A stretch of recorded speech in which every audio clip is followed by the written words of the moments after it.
bienvenue sur le stream, bienvenue dans le Lunch Play, l'émission qui vous rejoint tous les midis, qui vous donne rendez-vous pendant que vous mangez. On va manger avec vous d'ailleurs, peut-être ici. Tout Reza va manger quoi, hein. Reza, il est fidèle au terme lunch du Lunch Play. Lui, c'est vrai, il a toujours quelque chose. T'inquiète, je suis avec toi, j'ai des trucs à côté. Non, parce qu'il faut respecter l'émission. Voilà, l'émission a été créée pour manger avec... C'est la ligne éditoriale d'une certaine façon. Dibou et moi, on la respecte pas, ce que tu es en train de dire. J'ai mangé avant. Est-ce que vous avez joué un petit peu aujourd'hui?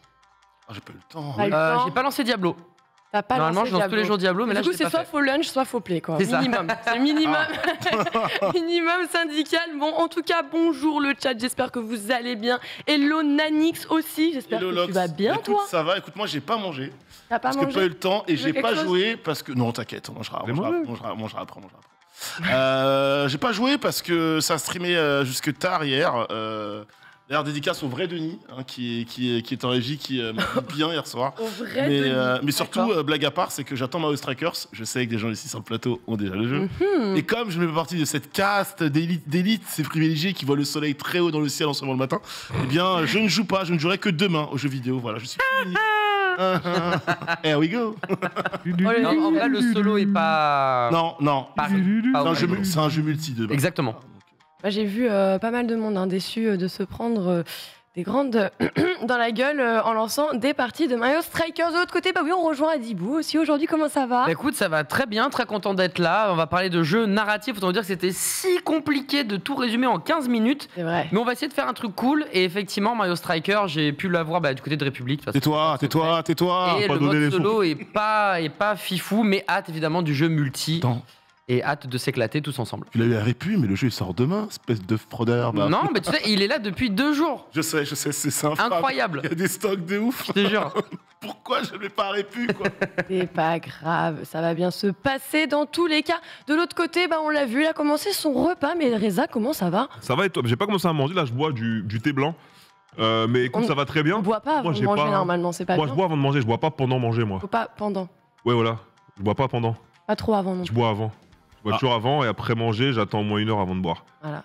Écoutez les conseils diététiques de notre ami Tonton Reza. Je sais pas si c'est bon, mais c'est ce que je fais. J'ai pas eu le temps de jouer aujourd'hui malheureusement. Parce que j'étais au sport à 7h30. Et après, j'ai fait le jardin. Vas-y, lui aussi. Donc, il est brocal, voilà. lui. Tu veux qu'on se sente mal, c'est ça? Non, je ne me sens pas spécialement bien. J'étais grave fatigué. J'ai fait une séance pas ouf. Mais c'est cool, on est là. On a plusieurs émissions aujourd'hui. On a un beau plateau, donc ça va être sympa. Ah oui, et oui, aujourd'hui, une longue soirée encore qui va prendre place sur cette chaîne ce soir. Vous le savez, il y a pas mal de conférences qui arrivent. Mais avant de passer aux conférences, on vous le rappelle, on a un menu aussi aujourd'hui. Pas que dans vos assiettes, effectivement. Ouais. On va commencer avec nos revues de presse aujourd'hui. T'inquiète pas, il croit que c'est lui qui appuie sur les boutons, là, comme ça. Là, le Alix, il est en train d'essayer de dérouler le truc, il l'attrape comme ça. Non, j'aimerais bien, mais en fait, ça marche pas comme ça. Je sais pas, je vais faire la vanne de mon doigt qui va sur le compte. Ah, ouais. Ok, Miss Météo, c'est parti. Alors, on va commencer avec du Call of Duty Modern Warfare 2, puisque ça y est, on a enfin eu un reveal du premier trailer et Reza applaudit déjà. Il a hâte de l'avoir entre les mains. Certainement, on reviendra sur une console et les galères, l'Intellivision. Si je vous parle Amico, est-ce que ça vous parle ou pas du tout? C'est pas grave si ça vous parle pas pour le moment, puisqu'on en reviendra plus tard dans l'émission. On enchaînera par la suite avec Honor of King. Alors peut-être un nom qui ne vous dit pas grand-chose, mais pour les joueurs MOBA mobile, du coup, c'est un grand nom, c'est un grand titre. Si je vous dis Arena of Valor, là, tout de suite, ça vous parle plus. Et c'était notre version ici. Eh bien, sachez qu'il arriverait très prochainement. En tout cas, il va débarquer également dans notre région. Avant de passer au premier dossier du jour avec Adibou, cette fois-ci, on revient justement sur l'existence. C'est qu'est-ce que c'est que vraiment un jeu narratif? C'est un petit peu en écho justement à la sortie de The Quarry, qui est pour le coup entre le film popcorn et le jeu vidéo, une nouvelle forme de divertissement qu'on voit de plus en plus. Et après ça, on enchaînera avec toi, Nanix, puisque on a pas mal de brèves aujourd'hui aussi. Oui, alors j'aimerais juste que ma tablette arrête de bugger un petit peu. Non, c'est bon. Juste pour dire que hier soir, très tard, on a eu la première bande-annonce et les premières images de la série animée Cyberpunk Edge Runners par le studio japonais Trigger. D'ailleurs, je fais un petit peu de promo pour notre émission de très bon. Manga sûr, on va en parler aujourd'hui, évidemment, de Cyberpunk Edge Runners. Ça claque, c'est beau, une DA, donc une BA surtout. 10 un épisodes. visuel et une date. En tout cas, un mois prévisionnel pour la sortie. On va en parler. On va aussi parler peut-être du news qui, pour l'instant, n'est pas confirmé. Elle est sortie. Ça a été démenti, évidemment, par notre Jason Schreier international à nous. Mais ça fait peur. On attend tous God of War Ragnarok pour la fin de l'année. Et s'il était repoussé en 2023 ? Pourrait être très, très, très triste, évidemment. Un premier visuel aussi pour la série Netflix Sonic, qui avait déjà popé il y a de ça 2 jours, mais c'était essentiel en cette période de Netflix Geek Week de vous montrer ces images. Est-ce que ça vous plaira ou non? La bonne nouvelle, certainement, de cette année vient de tomber. Joker, il y a 3 ans, avait été une véritable masterclass. Et ben, 3 ans après, Joker 2 a été annoncé. C'est la bonne nouvelle de l'année. Il n'y a pas que celle-là, mais écoute, dans mon cœur, Ça nous rassure tous, en l'une fait. l'une des bonnes nouvelles de l'année. On parlera ensuite un petit peu de l'Arabie Saoudite et du prince Mohamed bin Salman qui a encore investi de l'argent et pas chez n'importe qui, puisque c'est chez Embracer Group, une entité dont on parle de plus en plus ces derniers mois. Un jeu / film interactif que vous n'avez peut-être pas vu popper, mais qui va vous mettre plein les yeux. Je vous en dis pas plus, il faut regarder les brèves. Un panneau d'affichage du côté de Times Square qui fait plaisir. Et également, alors normalement j'ai mis Happy Birthday Game, c'est vrai qu'au moment où je suis parti, il n'y en avait pas, on en trouvera en temps de l'émission. Il les a mis, t'inquiète Ok, pas, parfait. J'ai vu passer Vous avez tout passé à l'heure, Eh ben, oui, parfait. bien sûr, comme tous les jours. Regarde, j'ouvre ma page Twitter, c'est le premier Voilà, truc qui c'est ressort. bon. Oui, c'est bon, ça Voilà. très bien. La bosse. La bosse. La bosse. Je Non, rajouterai. c'est. Ah oui, voilà. Je regarde pas ma TL. BOSS. Au moment où je suis parti, au moment où j'ai stoppé mes rêves, il y avait rien, donc j'en parlerai tout à l'heure, je l'ai vu, il est juste magnifique. Je me recentre un petit peu, regarde, hop. Voilà, regarde. Salut. Bonjour. Voilà, on se Non. voit mieux. Alors, petit aparté, attendez, parce que depuis tout à l'heure, j'ai un petit problème avec ma tablette, je ne peux pas vous lire le chat. J'ai un petit souci d'actualisation de page. Alors, je me demande même si j'ai Internet, là, je ne sais pas. Du coup, je m'excuse. Ah, ils sont trop gentils, ils me mettent le chat sur l'écran comme ça. Au moins, j'ai le mérite de pouvoir vous lire, parce que ça me fait un petit peu de la peine de même pas du tout pouvoir vous avoir sous les yeux. Du coup, c'est parfait. On va pouvoir enchaîner avec la fin de la dernière chronique. Il y a un jeu qui fait énormément parler. Oh que oui. Alors, victime de son succès, de déception, Diablo renommé, Diablo immoral, Diablo immortal. On se posera la question avec toi aujourd'hui, Reza. On va dire c'est la chronique du plateau, parce qu'on a tous joué au final. Donc, non, pas ici. sauf Nanix, Voilà. mais nous 3 on y a joué. Du coup, ça va être bien pour clôturer l'émission. Ça va être marrant, je pense. On va avoir pas mal de choses à dire. Et j'en profite, ça y est, je vous vois. Coucou le chat, coucou Cyber, coucou Blood, coucou tout le monde. On va pouvoir enchaîner tout de suite sur la première revue de presse. Il nous tarde de commencer puisque Reza a dit Call of Duty, je sais que tu as joué aussi. Bien sûr. On a tous des joueurs Call of Duty sur ce plateau. C'est parfait, on va pouvoir enchaîner tout de suite. On lance la première revue de presse.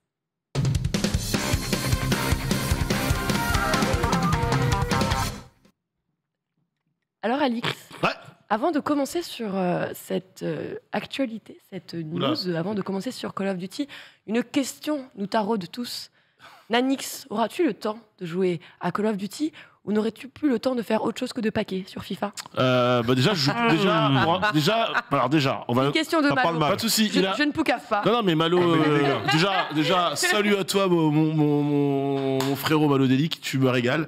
Sache-le, j'ai mis trop normal, faut que j'arrête. Je joue plus à FIFA depuis qu'Elden Ring est sorti. Donc voilà.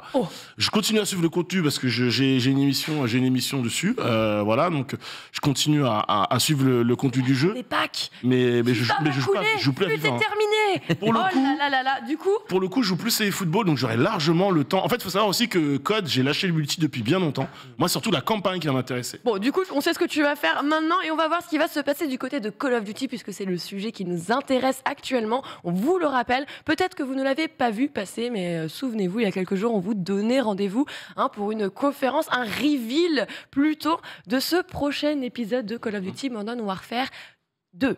Alors oui, on le rappelle, Modern Warfare et Black Ops sont un peu les épisodes préférés, particulièrement pour Modern Warfare. Donc c'est un épisode avec beaucoup d'attentes. On a eu donc le reveal du solo, qui, on le rappelle, se déroule donc 3 ans après les événements du précédent opus. Bon, du dernier, c'est tout à fait la même chose. On retrouve donc forcément les personnages principaux, iconiques, même avec Captain Price, Soap, Gaz ou encore Ghost. Et là, encore une fois, situation assez classique. Hein. Oh là là, ça se passe mal aux États-Unis. Notre équipe de choc va devoir lutter, repousser une menace encore avec toujours inconnue. Les mêmes méchants. Non, j'ai l'impression qu'il y avait une nationalité qui était pas gentille dans le trailer. Là, c'est pas cool. Là, c'est au Mexique que ça se passe. Le Mexique, ouais. Okay. Mais je crois qu'ils sont copains. Enfin bref, peut-être qu'on verra le trailer justement. Ouais. Mais oui, on est sur quelque chose de très classique, Lox. Hein, quand tu me dis, il y a des méchants et des gentils, pam pam boum boum, on y va quoi. Mise en situation, bon, ça reste du Call of Duty. On est bien obligé de te mettre une menace, de te mettre justement une équipe, une troupe pour aller envers tout ça. Un épisode qui est censé donc mettre l'accent sur les liens entre donc les différents membres de l'équipe, donc la manière dont ils peuvent donc apporter chacun à leur manière au collectif, donc pour les tirer vers le haut comme Lewis Hamilton dans le trailer. Justement, Brian Bloom qui supervise l'écriture a résumé ça en disant les gens que vous connaissez peuvent aussi bien vous aider que vous blesser le plus. Donc c'est une histoire de vous teaser un petit peu et d'autres bonnes nouvelles qui arrivent au travers de tout ça. On a de nouvelles mécaniques pour le multi qui sont un petit peu mises en avant, même si là le plus gros du focus s'est fait sur le solo, la campagne, ce qui est énormément attendu. Et donc on apprend quoi ? Qu'est-ce qu'on peut voir typiquement ? On voit qu'on peut sur le multi lancer une dive. Donc dive c'est tout simplement plonger vers l'avant. Dive c'est plonger en anglais, c'est aussi simple que ça. Il y a le hedge hang aussi qui vous permet de rester accroché sur une plateforme typiquement. Bon, c'est pas le summum de l'innovation, c'est pas la première fois. Tu peux tirer en fait, accrocher à la corniche et tu tires derrière. C'est pas la première fois qu'on voit ça non plus dans un jeu, mais c'est tout de même une bonne chose d'avoir toujours un peu de plus. On a également la tactical caméra, qui est une ajout, donc une caméra collante que vous balancez sur vos ennemis, qui va vous donc permettre d'observer vos ennemis et même de créer un réseau de caméras directement.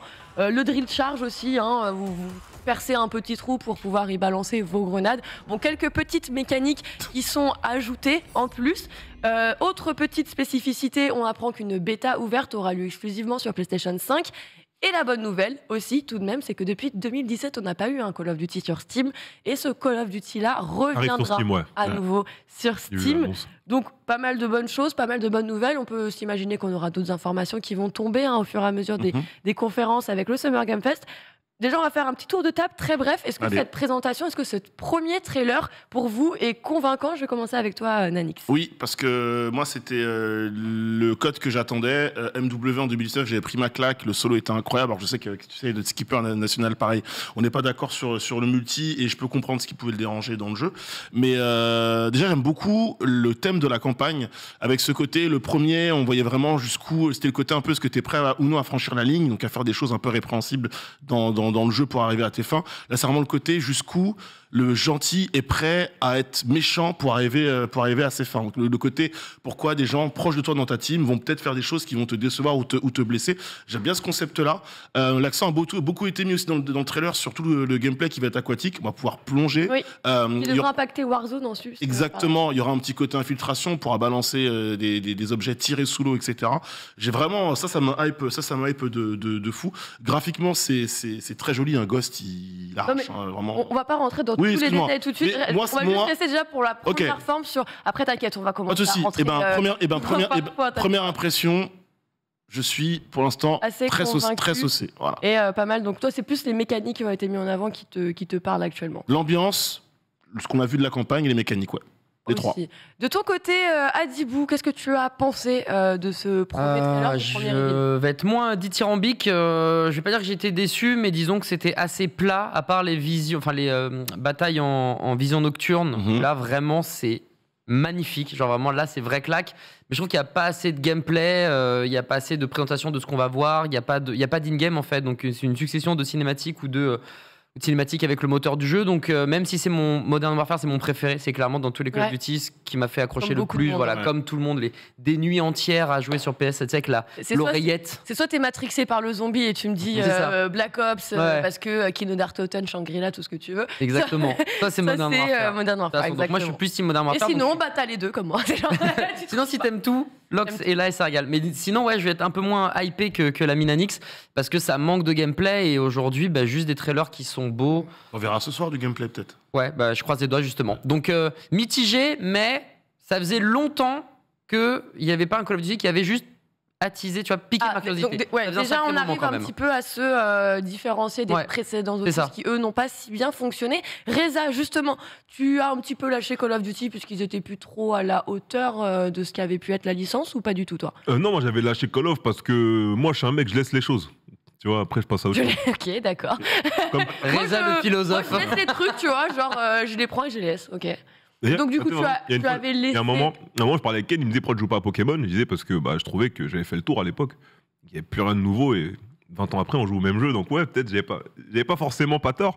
Mais non, Call of, c'est juste que j'ai énormément joué à Call of aussi. Moi j'ai commencé sur Call of Duty 2 parce que je jouais beaucoup FPS quand j'étais gamin, Medal of Honor, CS 1.5, 1.6 et tout.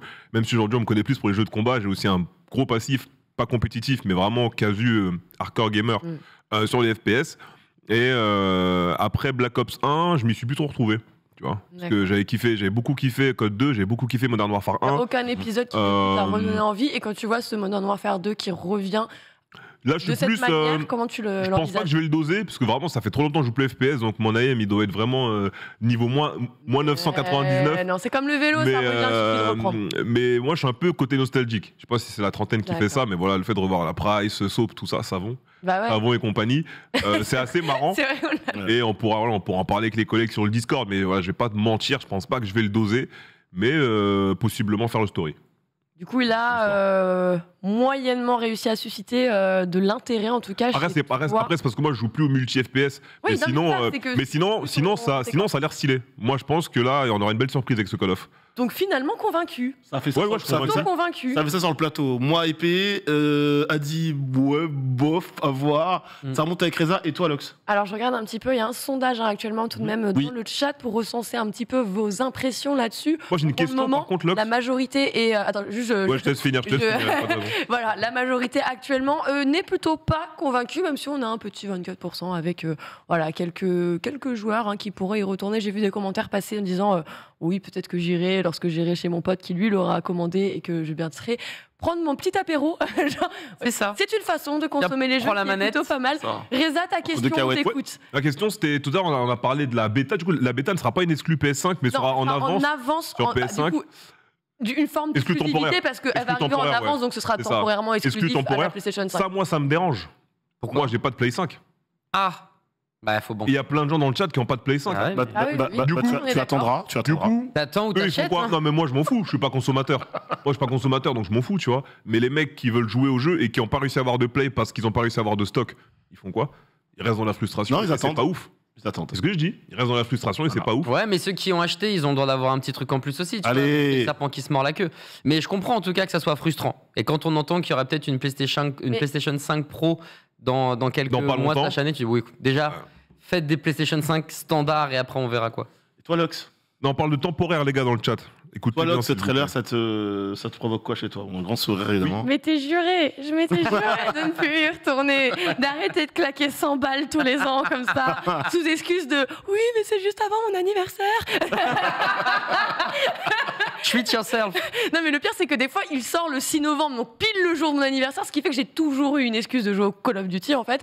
Sauf que là, bah ouais, j'avais arrêté depuis Cold War. Ok. Avec Black Ops Cold War et donc Vanguard m'a pas donné plus envie que ça. Mhm. Même les trailers et tout, et là je t'avoue que même les trailers, même juste le trailer de reveal d'annonce pour cet épisode, déjà il m'a plu. J'ai préféré la manière dont ils l'ont amené, j'ai préféré un petit peu plus de, j'ai envie de dire, de réalisme, parce que tu vois les derniers trailers, moi j'arrête pas d'en troller, mais je n'oublierai jamais le moment où je regarde le reveal de Vanguard et tu vois la RCXD qui trace l'avion et j'étais en mode non, mais s'il vous plaît, mais s'il vous plaît, quand même, respectez-nous. Ma chère Lox, on nous précise, là, c'est une bêta cross-gen, donc t'as pas de PS5, t'as possession d'une PS4, tu pourras la faire du coup. Oui. Reza. Voilà. Oui, après. Non, mais après, justement. Ah non, je me demande si c'est pas. C'est ce qui est écrit dans l'article, c'était que Day One, ça arrivait. C'est que Day One, c'est seulement sur PS5 et pas Voilà. PS5, PS4 du coup. Ouais, ça. Et D'accord, après, ok. ça arrive sur Play 4, et dans tous les cas, le jeu Ok, sera ok. cross-gen derrière, donc il n'y a pas de problème, quoi.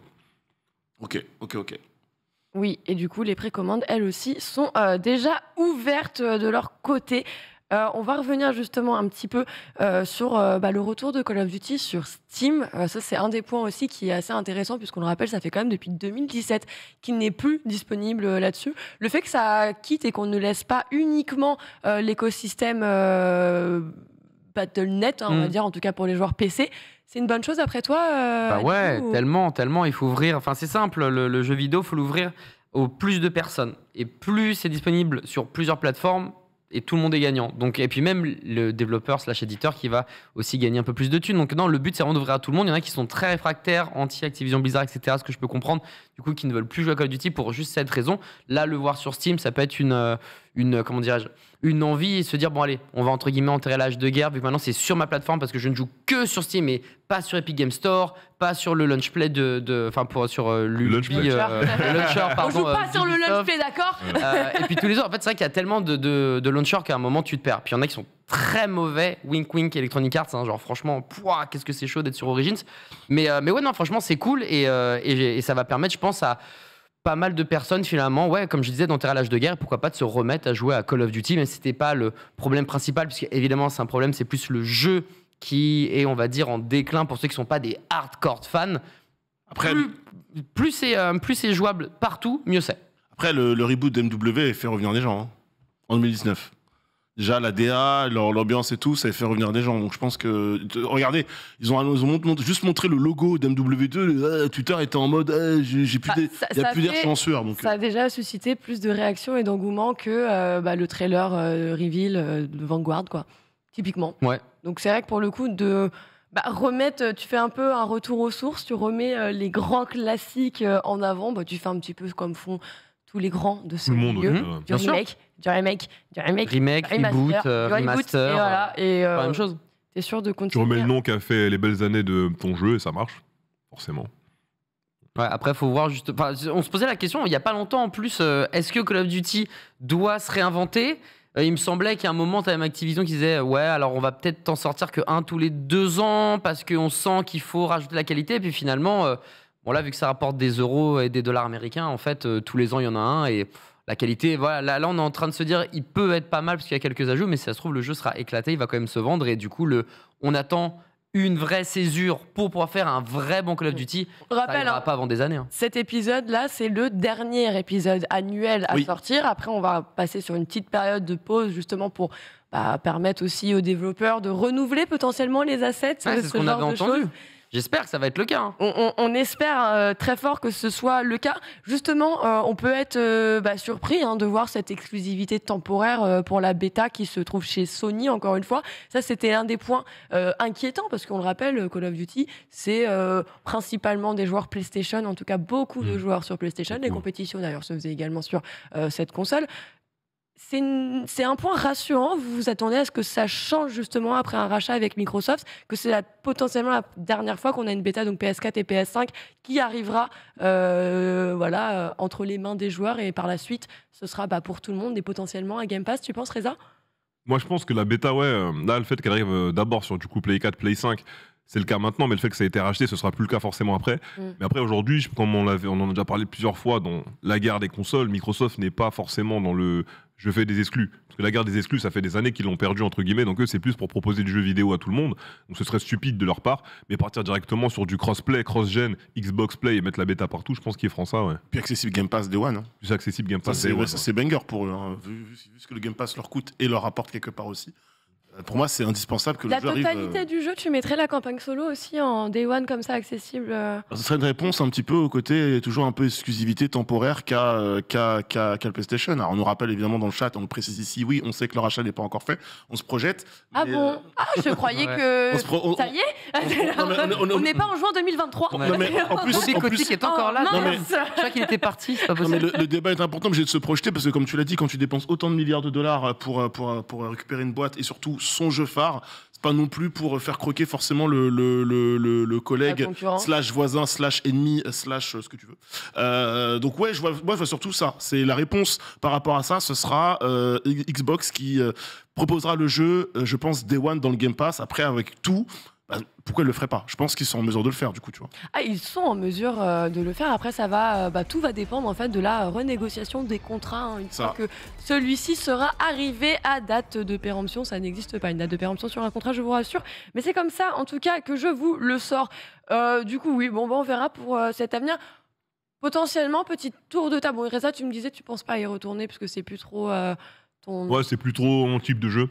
Je vais clôturer rapidement par le fait que Call of Duty Ghost était un bon jeu. Voilà, je laisse la parole. Ok, très bien. Injustement tiré dessus C'est pas partout l'épisode, sur parce que j'allais Internet. dire. Alors, je pense que beaucoup de joueurs Call of Duty disent ah Ghost, épisode nul à chier. Nanana. Moi, pour moi, c'était pas le pire. Mais ok, Voilà. on valide. Non, mais pourquoi pas, enfin, de mon côté, si le gameplay est bon, si je trouve que les images proposées, si les retours des potes Panta, toi Lox, Nanix, Reza, si jamais ils se chauffent ou qu'ils jouent chez un pote, justement, pourquoi pas le tester, que ce soit la campagne solo ou le multi, puisque, étant donné, voilà, le multi, c'est quand même la base, j'ai envie de dire, d'un Call of Duty, même si le mode solo est très cool. Si jamais on prend énormément de plaisir à jouer à plusieurs, il y a moyen que je le dose. Il y a des joueurs qui achètent Call of Duty juste pour le solo. Exactement. Il y a des joueurs qui achètent Call of Duty Que pour juste le pour le multi, multi. Donc pour le coup, c'est vrai que c'est deux pans ultra importants qu'il ne faut jamais négliger avec la licence, parce que tu sais qu'il y en a un qui va te casser la gueule si tu ne prends pas assez soin de sa partie. C'est clair. Donc c'est vrai que c'était assez regrettable, et c'est vrai que sur la partie multi, qui est quand même toujours très attendue, et c'est celle qui est la plus pérenne, puisque forcément elle tire dans le temps, même si c'est renouvelé tous les ans.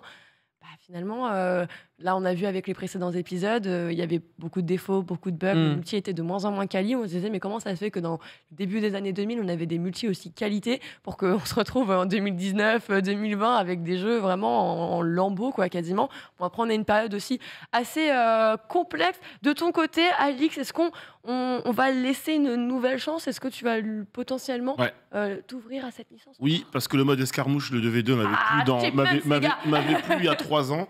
Là, il y a du 6v6 d'annoncé, il y a un mode tactique à Rainbow Six Siege, et je pense qu'il y a moyen qu'ils fassent quelque chose de bien. Alors, ils vont pas inventer la roue, mais en tout cas, on ne pourra pas leur reprocher d'essayer de varier les choses. Et moi, rien que pour ça, je vais donner sa chance au produit. Voilà. Et en plus de la campagne qui, moi, je suis matrixé par la campagne. Ouais, c'est les deux vraiment impératifs. Plus la campagne que le multi, moi, généralement. C'est ce qui me plaisait, parce que sur le multi, j'étais tellement nul. Et encore plus maintenant. Encore quand tu es avec des potes en local, ça allait. Maintenant, c'est fini cette époque. Donc voilà, mais ouais, il y a beaucoup de choses en termes de contenu qui font que ça mérite de voir, quoi. Voilà. Nix qui va revenir sur Code et tenter sa nuque, évidemment. E-sport ici, allez hop. On va réciter le Code en France, allez voir. En vrai, j'adorerais. Bonne chance. J'adorerais. Bah oui. Gotha, appelle-moi. Ça me fait plaisir.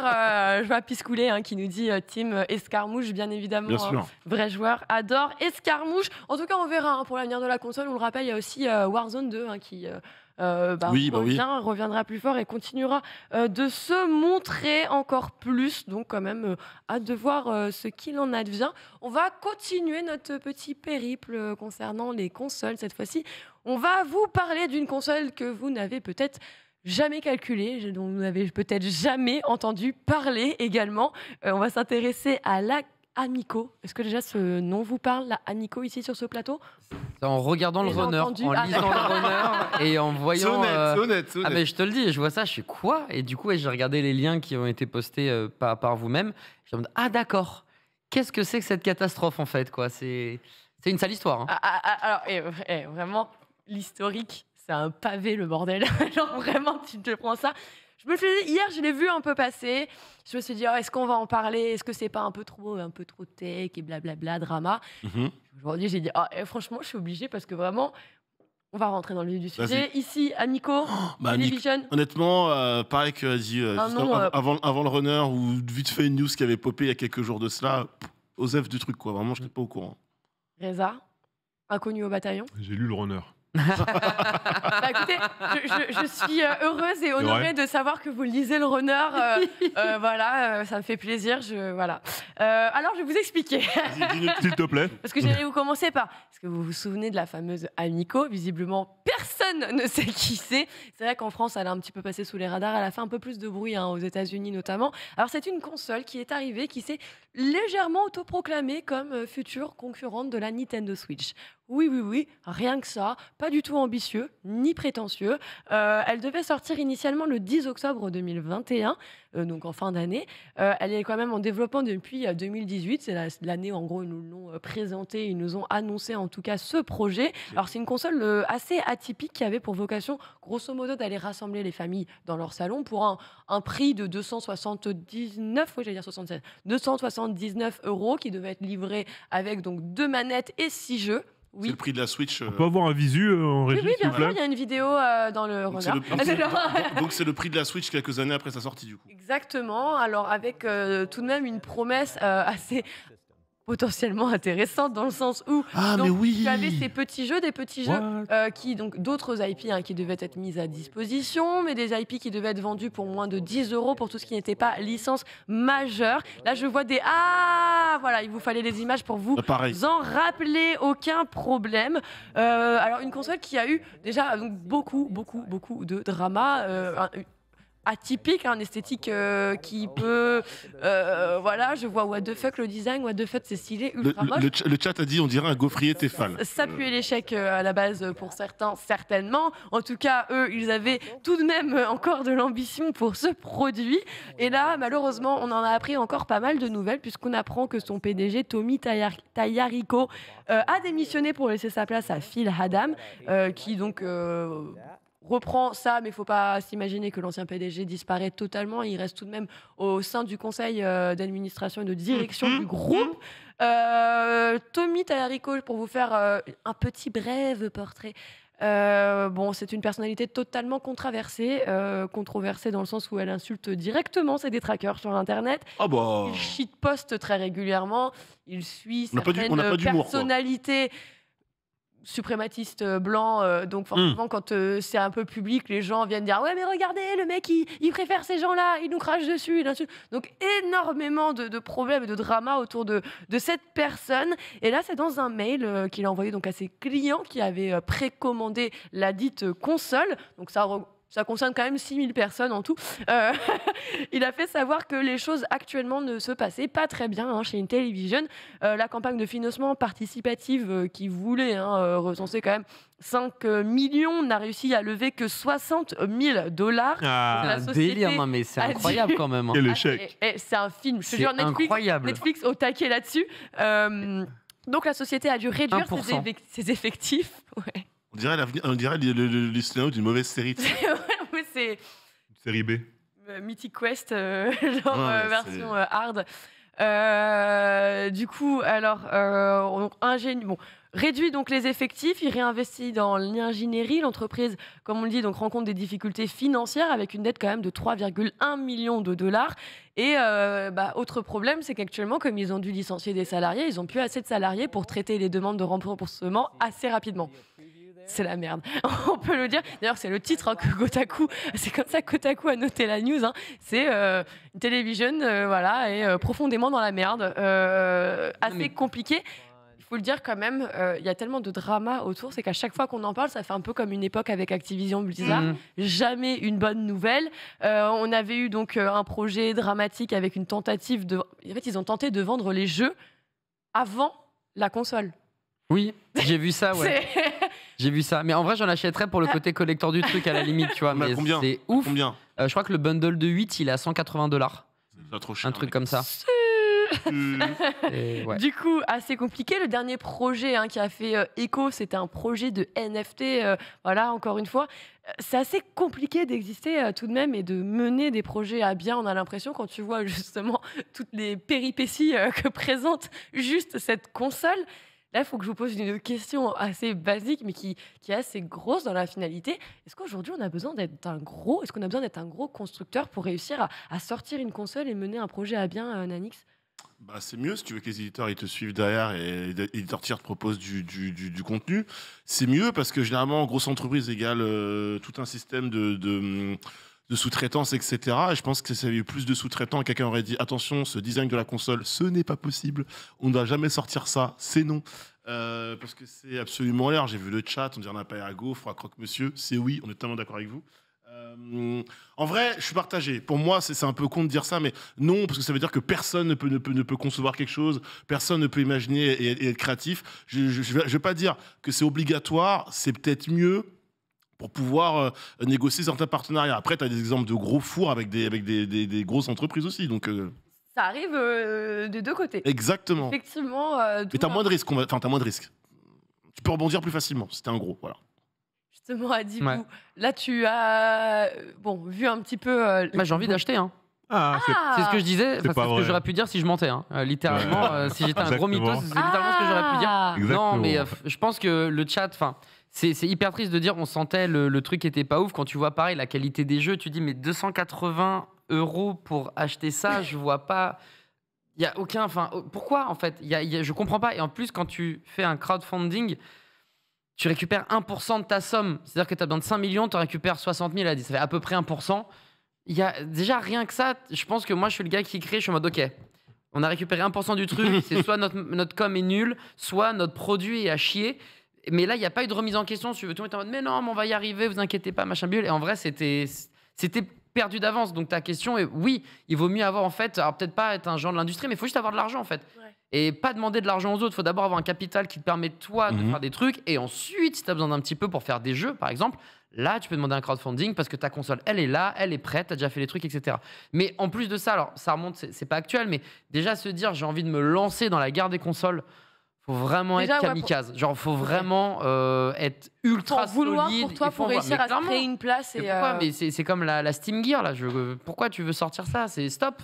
Il y a déjà assez de consoles, ça sert à rien de se lancer dedans. Ah, regarde- et Trouvons regarde des la trucs intelligents Playdate. sur les softwares. La Playdate.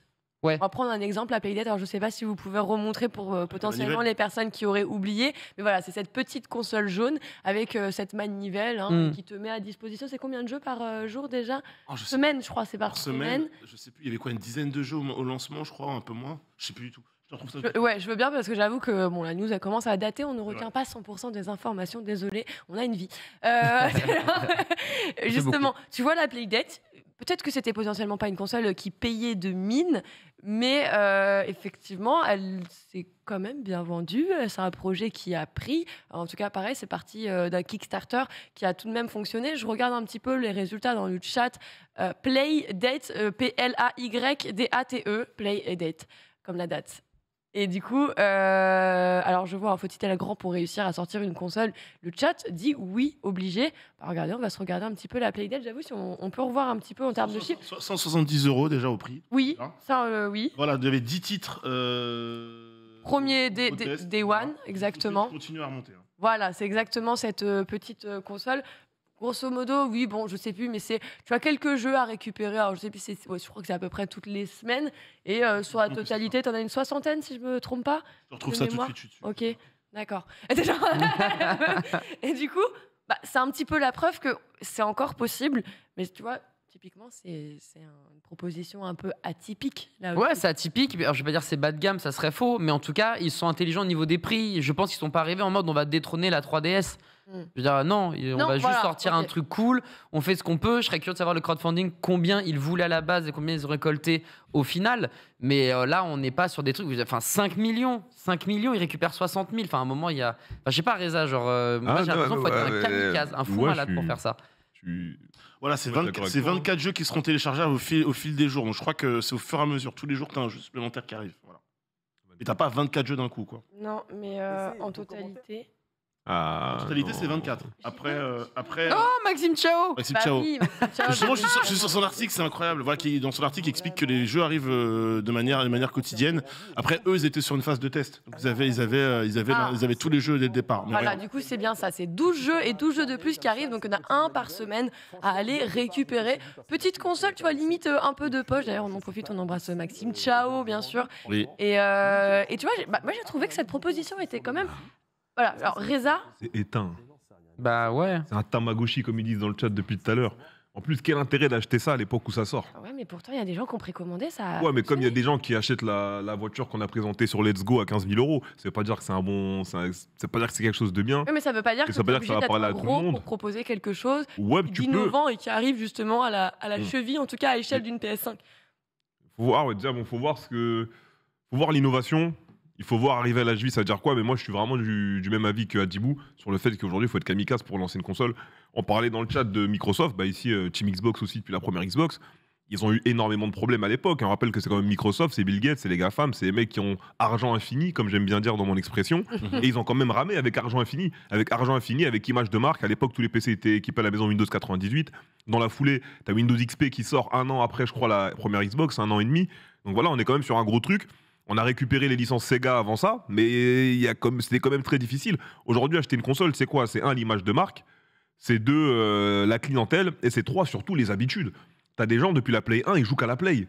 Oui. Ils ont jamais Ouais. eu d'Xbox. Et ils savent même pas pourquoi. Et ils s'en foutent. C'est juste qu'ils ont joué à la Play et ils veulent la prochaine Play. Demain, il y a la Play 6, ils auront la Play 6. Parce qu'il y a des habitudes qui se sont créées chez les consommateurs de jeux vidéo, de consoles, de salon ou portables. Et ça va pas changer. Donc déjà, sur ce coup-là, c'est très difficile. Ensuite, la qualité. Aujourd'hui, sortir une console, c'est cher. La Play 3, elle est sortie, elle était à perte. La Play 5, je sais oui. même pas. Tu vois, ça probablement. ça coûte trop cher. bah, Les attendez, consoles, ça regarde. coûte trop cher. Faut faire des stocks, ça coûte trop cher. Et surtout, tu as un marché qui est déjà établi. Donc, personnellement, moi, je me lance pas. Ah, pareil. Hein. Je me lance pas du tout. On va reprendre, je vais vous envoyer un tweet. Ah bah non, je peux pas parce que je n'ai pas Internet. Je le fasse. Bah, faut que tu aies mon tweet. Déjà, ça va être compliqué. Je vais vous envoyer un tweet. Il y a un petit tweet là qui revient sur les classements des consoles les plus vendues. On a même eu un peu. c'est la PlayStation 2, la première, non La véracité de certains d'entre eux. Attendez, je vais. La Wii ou la. Désolée, alors ne croyez pas Peut-être que la j'ai Wii ou la Internet sur Play mon 2. téléphone, hein. Bien sûr, c'est que. Les 4 j'ai une premières, je crois, t'as la connexion Wii, la Play 2, la Switch et la Play 4, je crois. Ouais, Les par quatre contre, premières. je vais- Non, la DS, j'oubliais la DS. Pardon. Je vais rebondir sur les propos que Oui, tu veux pardon. tenir. C'est surtout que, en fait, Adi disait quelque chose de très intelligent tout à l'heure. C'est le positionnement du prix. À ce prix-là, tu t'attends à un truc de fou. Bah ouais. Et moi, pour moi, je mets pas à ce prix-là sur une console avec des jeux comme ça. Tu vois ce que je veux dire? Sauf si elle fait vraiment des gaufres. Parce que si elle fait jeux vidéo plus gaufre gaufre, croque-monsieur, Juste croque-monsieur. là en vrai, Ah, mais je dis pas. Hein. ton gaufrier croque-monsieur, tu La- payes la- 30-40 balles. Hein, Du coup, La première Play 3 faisait barbecue. ouais, Bon, mais. on continue, Mais, excuse-moi. mais même, je vais pas te mentir, hein. C'est très vrai. Aujourd'hui encore, à mes Hein yeux, la PlayStation 2, c'est une masterclass. Il n'y a rien qui m'a. Enfin, il n'y a pas eu d'aussi grande console à mes yeux. Je veux dire, en termes d'innovation, en termes. Attends, Que tout la ce P- qu'on que la a PS2? eu sur la génération de la PS2, comme titre, comme licence, tout ce qu'on a eu, c'était colossal. Les licences, je suis d'accord avec toi, mais innovation, moi, je préfère la 3.6. Je préfère la PS3. Ouais, bon, c'est vrai que la Non, 3.6, la c'était 3.6, ça a un plus gap d'innovation que la PS3. C'est Ouais, la même mais génération. entre Moi, la. je parle pas de préféré, je parle du nombre Oui, d'innovations. oui. Ouais, bon, Tu vois après, c'est parce que peut-être. Et j'avais les deux. J'avais les deux consoles. Hein. Mais tu vois, tu prends tu prends les innovations qu'a rapporté le Xbox Live et ce qu'a fait Play à côté. Xbox Live met 800 euros C'est encore autre chose parce qu'après, tu au sais online quoi, de la Play. c'est une autre Et j'ai eu les deux époque où consoles, hein. L'innovation a encore changé, donc oui. Après, t'avais l'innovation aussi, dont le lecteur DVD pour la PS2, le Oui, lecteur mais- Blu-ray pour la sur la PS3. Et PS3. t'avais le rétrocompatibilité sur Voilà. PS2 aussi qui Et était en cool. plus, t'avais aussi tout le La La système. Ouais. Hi-Toy, merci beaucoup, Voilà. Rob. Hi-Toy, Hi-Toy, ouais. Mais les gars, vous aviez le système. Tout était incroyable sur la Vous aviez le système photo et musique et film, vidéo sur la PS3. Ouais. C'est incroyable. Moi, c'est par rapport à ça que je fais allusion au côté innovation. La PS3, c'était une entité multimédia chez toi. Plus En qu'une console. attendant, toujours la console la plus vendue au monde. Après, je te rejoins complètement sur la 3.6 parce que oui, clairement, ma vie à l'eau. Mais genre, J'ai mais- pris des dégâts là-dessus. hein. Ah ouais. Non mais tout le monde, ça nous a tué le crâne de se dire attends, on est là, on est en live les gars. Mais justement, cette console, c'est 155 millions d'exemplaires vendus pour la PlayStation 2. Ouais, Alors numéro un. évidemment, Ouais. quand tu vois d'autres projets, tu te dis aujourd'hui, si tu veux passer sur le devant, si tu veux vraiment te créer une place dans cette industrie, en tout cas dans le milieu de la console, c'est Non. quasi impossible en fait. Il faut Non. que soit que tu sois allié avec un Sony, soit que tu sois... Il n'y a aucun autre moyen. Et même en étant allié, tu peux flopper. Regarde la Oui, PS c'est Vita. vrai. La PS Vita a floppé. Mais Tu regarde, vois en termes de vente, je parle par rapport à ce que Ouais. ça proposait, tu vois. regarde quand le Steam Deck est arrivé, la console de Valve, les différents Il va avis que les flopper. gens- que les gens en ont eu malgré que la com était ce qu'elle était. C'est dur et t'as beau être un grand, c'est pas simple. C'est trop dur de sortir les gens de leur C'est vrai zone de que confort. Tu vois, la Vita, pour revenir un petit peu dessus, c'est actuellement ce qu'on a quasiment en termes de PlayStation 5. C'est vendu entre 10 et 12 millions. Donc bon, ça y est, quoi, c'est une PlayStation 5 a déjà dépassé. C'est vrai que ça a flop, mais la PSP, elle, n'a pas floppé. Non, la PSP, elle a pas floppé, justement. Et du coup, comment on peut expliquer que tu passes d'un bunker à un truc quasiment similaire qui... Bah déjà, tu avais le problème de la carte mémoire propriétaire, je veux dire prioritaire. Tu avais le problème de la carte mémoire propriétaire, tu as plein de jeux qui sont pas sortis en Occident. Et surtout, à l'époque, si tu avais déjà ta PSP full Druid, Mhm. tu n'avais pas besoin de changer. C'est vrai que tout le Moi, monde ma avait PSP, elle était jailbreak. full Ah bah Druid. oui, oui, Donc, non, j'ai c'est jamais normal. eu le besoin d'acheter une À Vita. l'époque, du À moins. l'époque, tu vois. Nous sommes des gens honnêtes. déjà, Ouais, mais- puis je sais pas, la PSP peut-être qu'à l'époque aussi, moi j'utilisais aussi pour écouter de la musique et ce genre de trucs, tu vois, alors que la PS Vita, ben j'utilisais plus pour écouter de la musique, etc. parce qu'il y avait déjà des. Tu passes à autre changements, chose. Bah ouais. Parce que la première PSP, c'est 2005. Hein. pour bien se remettre dans le contexte. Ouais. Et t'avais du coup un appareil multimédia Ouais, c'est ça. portable en 2005. C'est exactement Donc, ça. à défaut d'acheter les UMD DVD, vu que t'avais déjà les memory cards, des memory sticks, Mm. si t'avais un PC, tu pouvais mettre des films, Ouais, tu c'est pouvais ça. mettre Bah, des je l'utilisais séries. comme Justement, ça. Il y a, mettre tes il y a machins. Jake Tretton qui a fait une sortie concernant le sujet de la PS Vita parce qu'il estime aujourd'hui que c'est l'un de ses plus grands regrets parce qu'à son époque, de ce La console qu'il dit, est incroyable, je par vous contre, reprends hein. un petit peu les citations. Il disait la PS Vita fait partie des technologies que je pensais bonnes mais qui n'ont pas reçu le soutien nécessaire par Sony. En gros, en d'autres termes, Sony ne croyait pas totalement au projet, n'a pas voulu investir justement sur l'innovation et la technologie qui aurait dû être fait et mis en avant justement pour la console. Et malheureusement, ils n'ont pas eu de budget marketing ni le soutien donc des développeurs pour en faire une réussite. Est-ce que pour toi, c'est vraiment une question de mauvais timing et manque d'investissement de la part de Sony qui arrive à expliquer que malheureusement, même une console aussi... Regarde, tu mets Nintendo Switch aujourd'hui, hormis le fait d'avoir des Joy-Con, tu reprends un écran de Vita, tu reprends tout ce qu'on faisait tourner à l'époque. Un GTA sur une Vita, il est magnifique. Bien sûr. Bien sûr. Après, bon, la Switch, bon, j'en parlerai dans ma conférence. Non, mais Oula. On va pas revenir dessus. Mais ouais, la Vita, je pense que c'est la faute à pas de chance. C'est peut-être la faute à pas de chance, c'est peut-être une console sortie trop tôt et c'est peut-être qu'on n'a pas évalué les besoins des utilisateurs au moment où on a sorti la console. Ouais. Déjà, moi, en tant qu'utilisateur de PSP, je considère que quand la Vita est sortie, j'en avais pas besoin. Ok. Tu vois ce que je veux dire Ouais, je vois. Même C'était sentiment. pas ouais. J'en avais pas besoin, dans tu ton vois. utilisation au Exactement. quotidien et Mais tout tu ça, sais- ça mais rentre tu en En fait, sais ce que je faisais avec ma PSP, ça me suffisait. Et moi, dans ma famille, celui qui avait une Vita, c'était mon plus petit frère. On vit pas ensemble. C'est lui qui avait une PS Vita parce que lui n'avait pas eu la PSP. ouais. Donc il avait des bonnes notes à l'école et à Noël, il a demandé la console portable du moment. Il avait eu la Vita, tu vois. Et j'ai l'impression quand même que comme la PSP c'était la première console portable de Sony. PlayStation de Sony, la com là-dessus ils ont vachement bien axé la com autour, suscité l'intérêt des gens. Moi j'avais une PSP, j'ai pas pris de Vita par exemple. Bah Parce voilà, on qu'à est aucun pareil, ouais. moment on m'a fait comprendre Que t'avais qu'il y avait besoin un d'une véritable Vita. intérêt d'aller sur la Vita, Du même coup, si la console est incroyable. C'est un quoi. peu ce que nous disait malheureusement Jake Tretton. Là, en plus, c'était il y a quelques, même pas 2-3 mois au maximum. Là, je vous lis un petit peu aussi dans le chat qui dit bah oui, malheureusement, Sony n'était pas en grande forme aussi à l'époque. Hein. Il préférait certainement se focus sur les consoles de salon. Effectivement, le système de mémoire et de stockage qui avait été une problématique aussi liée à la console. Bon, on sait pourquoi, parce qu'effectivement, ils n'ont pas voulu investir plus que ça là-dessus. Ils n'y croyaient pas. Et surtout, non, la Wii U, c'était juste une mauvaise console. Mais ils disaient est-ce qu'elle n'était pas un petit peu en avance sur Si. son temps, finalement, Adibou, dans tes habitudes de consommation, en dehors de la Game Boy Color, qui était la seule un petit peu console portable Ouais. Est-ce que tu te disais qu'il y avait une véritable utilité à avoir d'aussi beaux jeux en mobile? En tout cas, pour la PSP, très très très clairement. Hein. Enfin, c'est ce qui m'a fait, entre guillemets, au-delà du côté multimédia de la PSP, pour revenir sur la PSP en elle-même, oui, je vivais une autre expérience que ce que je pouvais vivre avec une Nintendo DS. J'avais les deux de toute façon. Et j'ai même acheté la Vita bien plus tard. Et vraiment, quand je jouais à Nintendo DS, moi, je jouais avec des potes, les 50 jeux indémodables. Voilà, on se tapait des barres avec le chat de groupe et tout. On faisait des dessins, bref.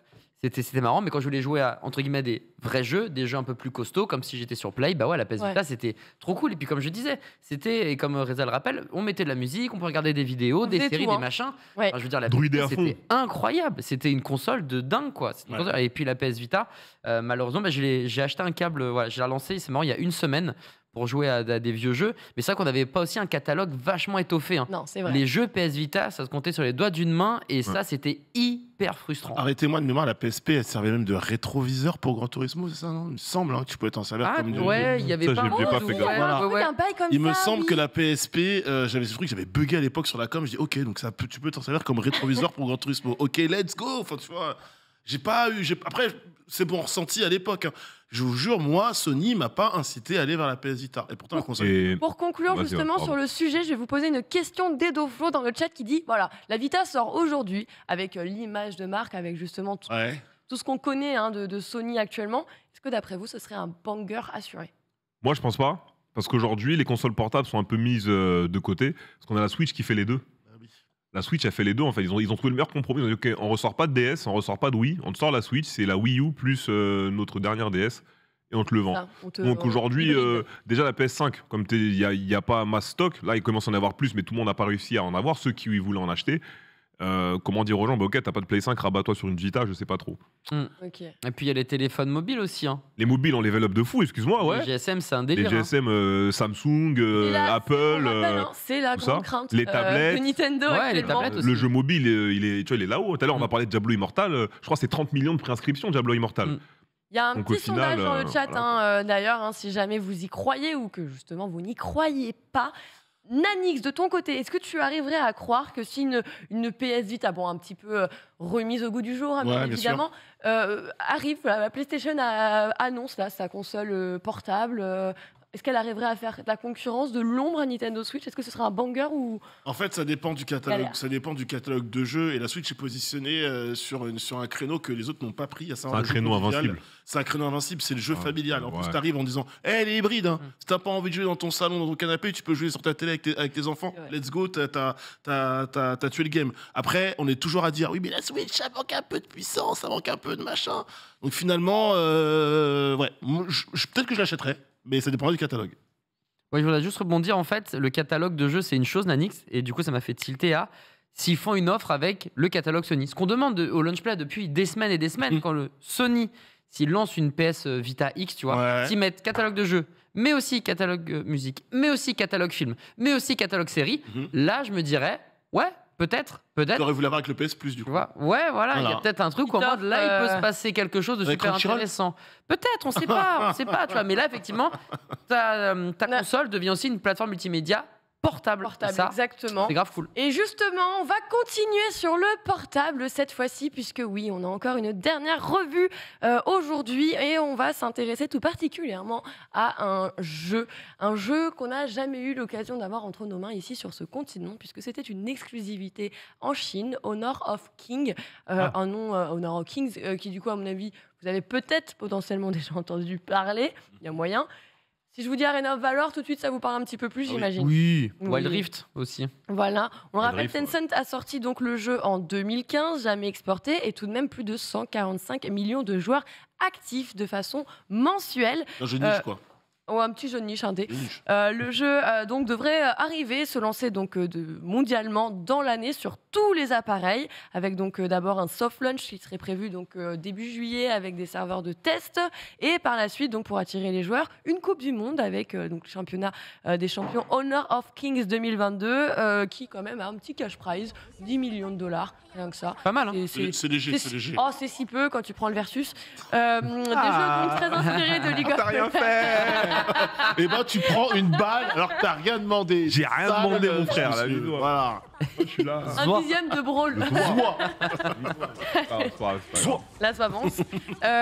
Donc, on le répète, un MOBA mobile, donc un jeu qui s'inspire très clairement de la licence League of Legends. D'ailleurs, les développeurs derrière, c'est Timmy. Dota. J'adore faire ça. Ça Dota. Toujours que je mets le son à chaque fois parce que j'adore entendre cette petite. Timmy. Du coup, les devs qui ont travaillé derrière Pokémon Unite, c'est-à-dire que les MOBA mobiles, ça les connaît, ils maîtrisent plutôt pas mal. Et là, je vais vous poser une question assez simple. Arrivé avec Honor of Kings, qui est sorti déjà depuis 2015, quand on a déjà connu un Arena of Valor qui s'est plutôt bien maintenu sur notre continent. Mais arrivé aujourd'hui, après la sortie de Pokémon Unite, après la sortie de Wild Rift, est-ce que c'est pas trop tard pour notre continent? Je commence avec toi, Adi. Je pense que effectivement, ça va être un peu trop tard, surtout que c'est vraiment une copie, mais alors une copie conforme du début à la fin, le placement des bush, le cara design, la gueule des sorts, mais même le plancher, le sol, la DA, sol, les c'est lumières. le même, la DA, tout. Mais non, c'est la même chose. Si ça a été validé, c'est que c'est pas Le exactement la même Nashor chose. est le même, c'est un blue, putain, c'est un blue. C'est incroyable quand même, le blue, il est au même endroit. Prends ton pef, va au raid. C'est un truc de fou, regarde, c'est la même disposition de la map, gros. C'est la même chose. Attention, le jeu est sorti à la base avant Wild Rift. Mais non, mais là on parle de League of Legends quand même. Je parle même pas de Wild Rift. Là, c'est LOL en oui, fait. Alors, attends. C'est terrible. Tu veux aller dans ce sens? Excuse-moi, League of Legends, c'est quoi? C'est une copie d'un Non, mais jeu. ça ressemble à Dota, mais c'est pas du tout la même chose. Oui. Bah bien sûr.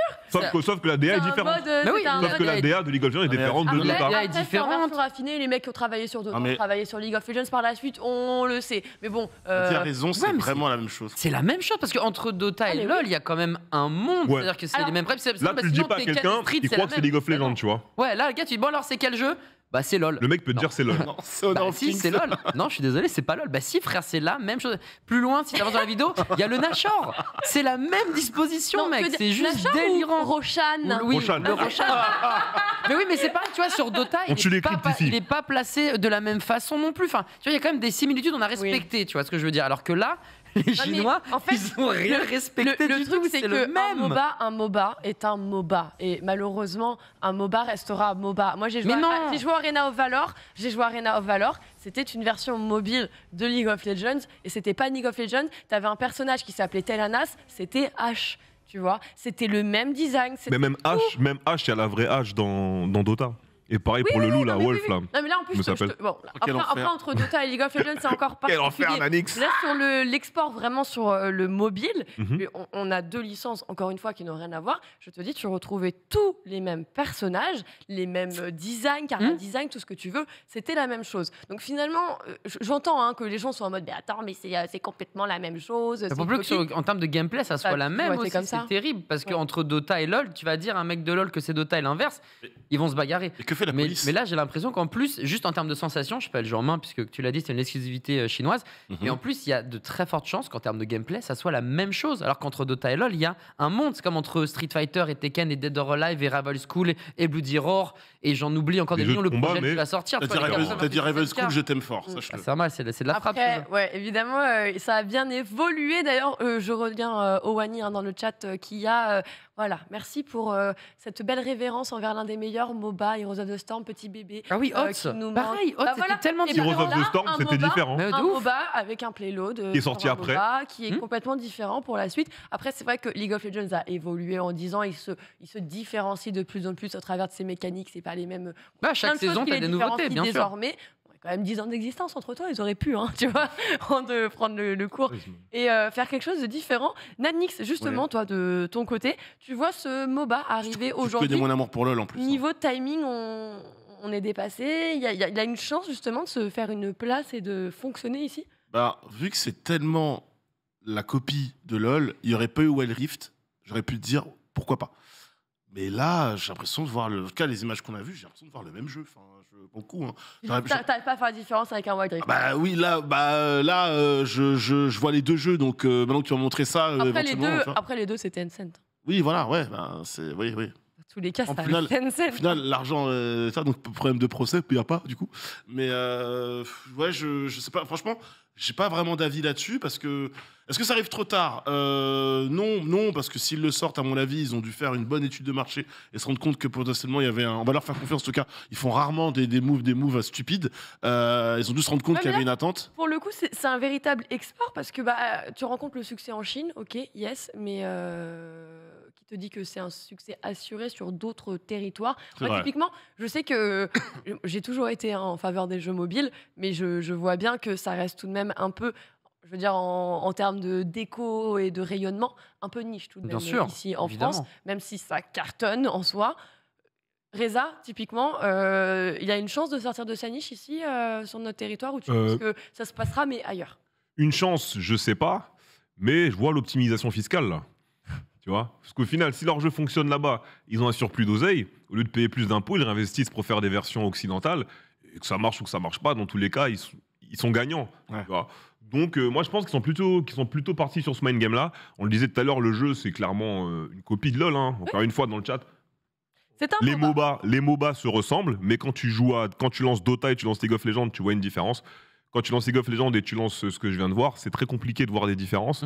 Donc, je pense qu'il n'y a pas spécialement volonté de s'imposer dans le monde du MOBA, mais je vois plus ça en mode, ok, on a fait beaucoup d'oseille, au lieu de payer des impôts à l'infini, réinvestir, et pourquoi pas, on lance une paire, si ça marche, tant mieux. Est-ce que c'est pas une ouverture obligatoire pour eux, tu vois, histoire de dire, voilà, on sort un peu du carcan chinois, on s'internationalise, alors qu'en réalité, leur beurre, ils le font déjà localement, donc voilà. Et puis, il y a une suite de news qui est hyper importante, justement, sur l'après et sur ce qu'on a envie de faire avec cette licence. Et là, par contre, c'est très smart de leur part. Ouais. Du coup. Avec, on verra aussi tout le pan e-sport qui arrive. En tout cas, on en reparlera très certainement dans l'avenir, une fois qu'il se sera lancé et comment il se maintiendra d'ici là. Écoute, on est plutôt bien en termes de timing. Adibou, on va avoir un petit peu de temps. On a gagné 2-3 minutes. On va conclure là-dessus et on va passer tout de suite avec toi à ta rubrique, puisqu'on va s'intéresser à autre chose que les MOBA, parce qu'il n'y a pas que ça dans la vie. C'est bon, il y en a marre. On va partir sur les jeux narratifs avec toi. Jungle, please.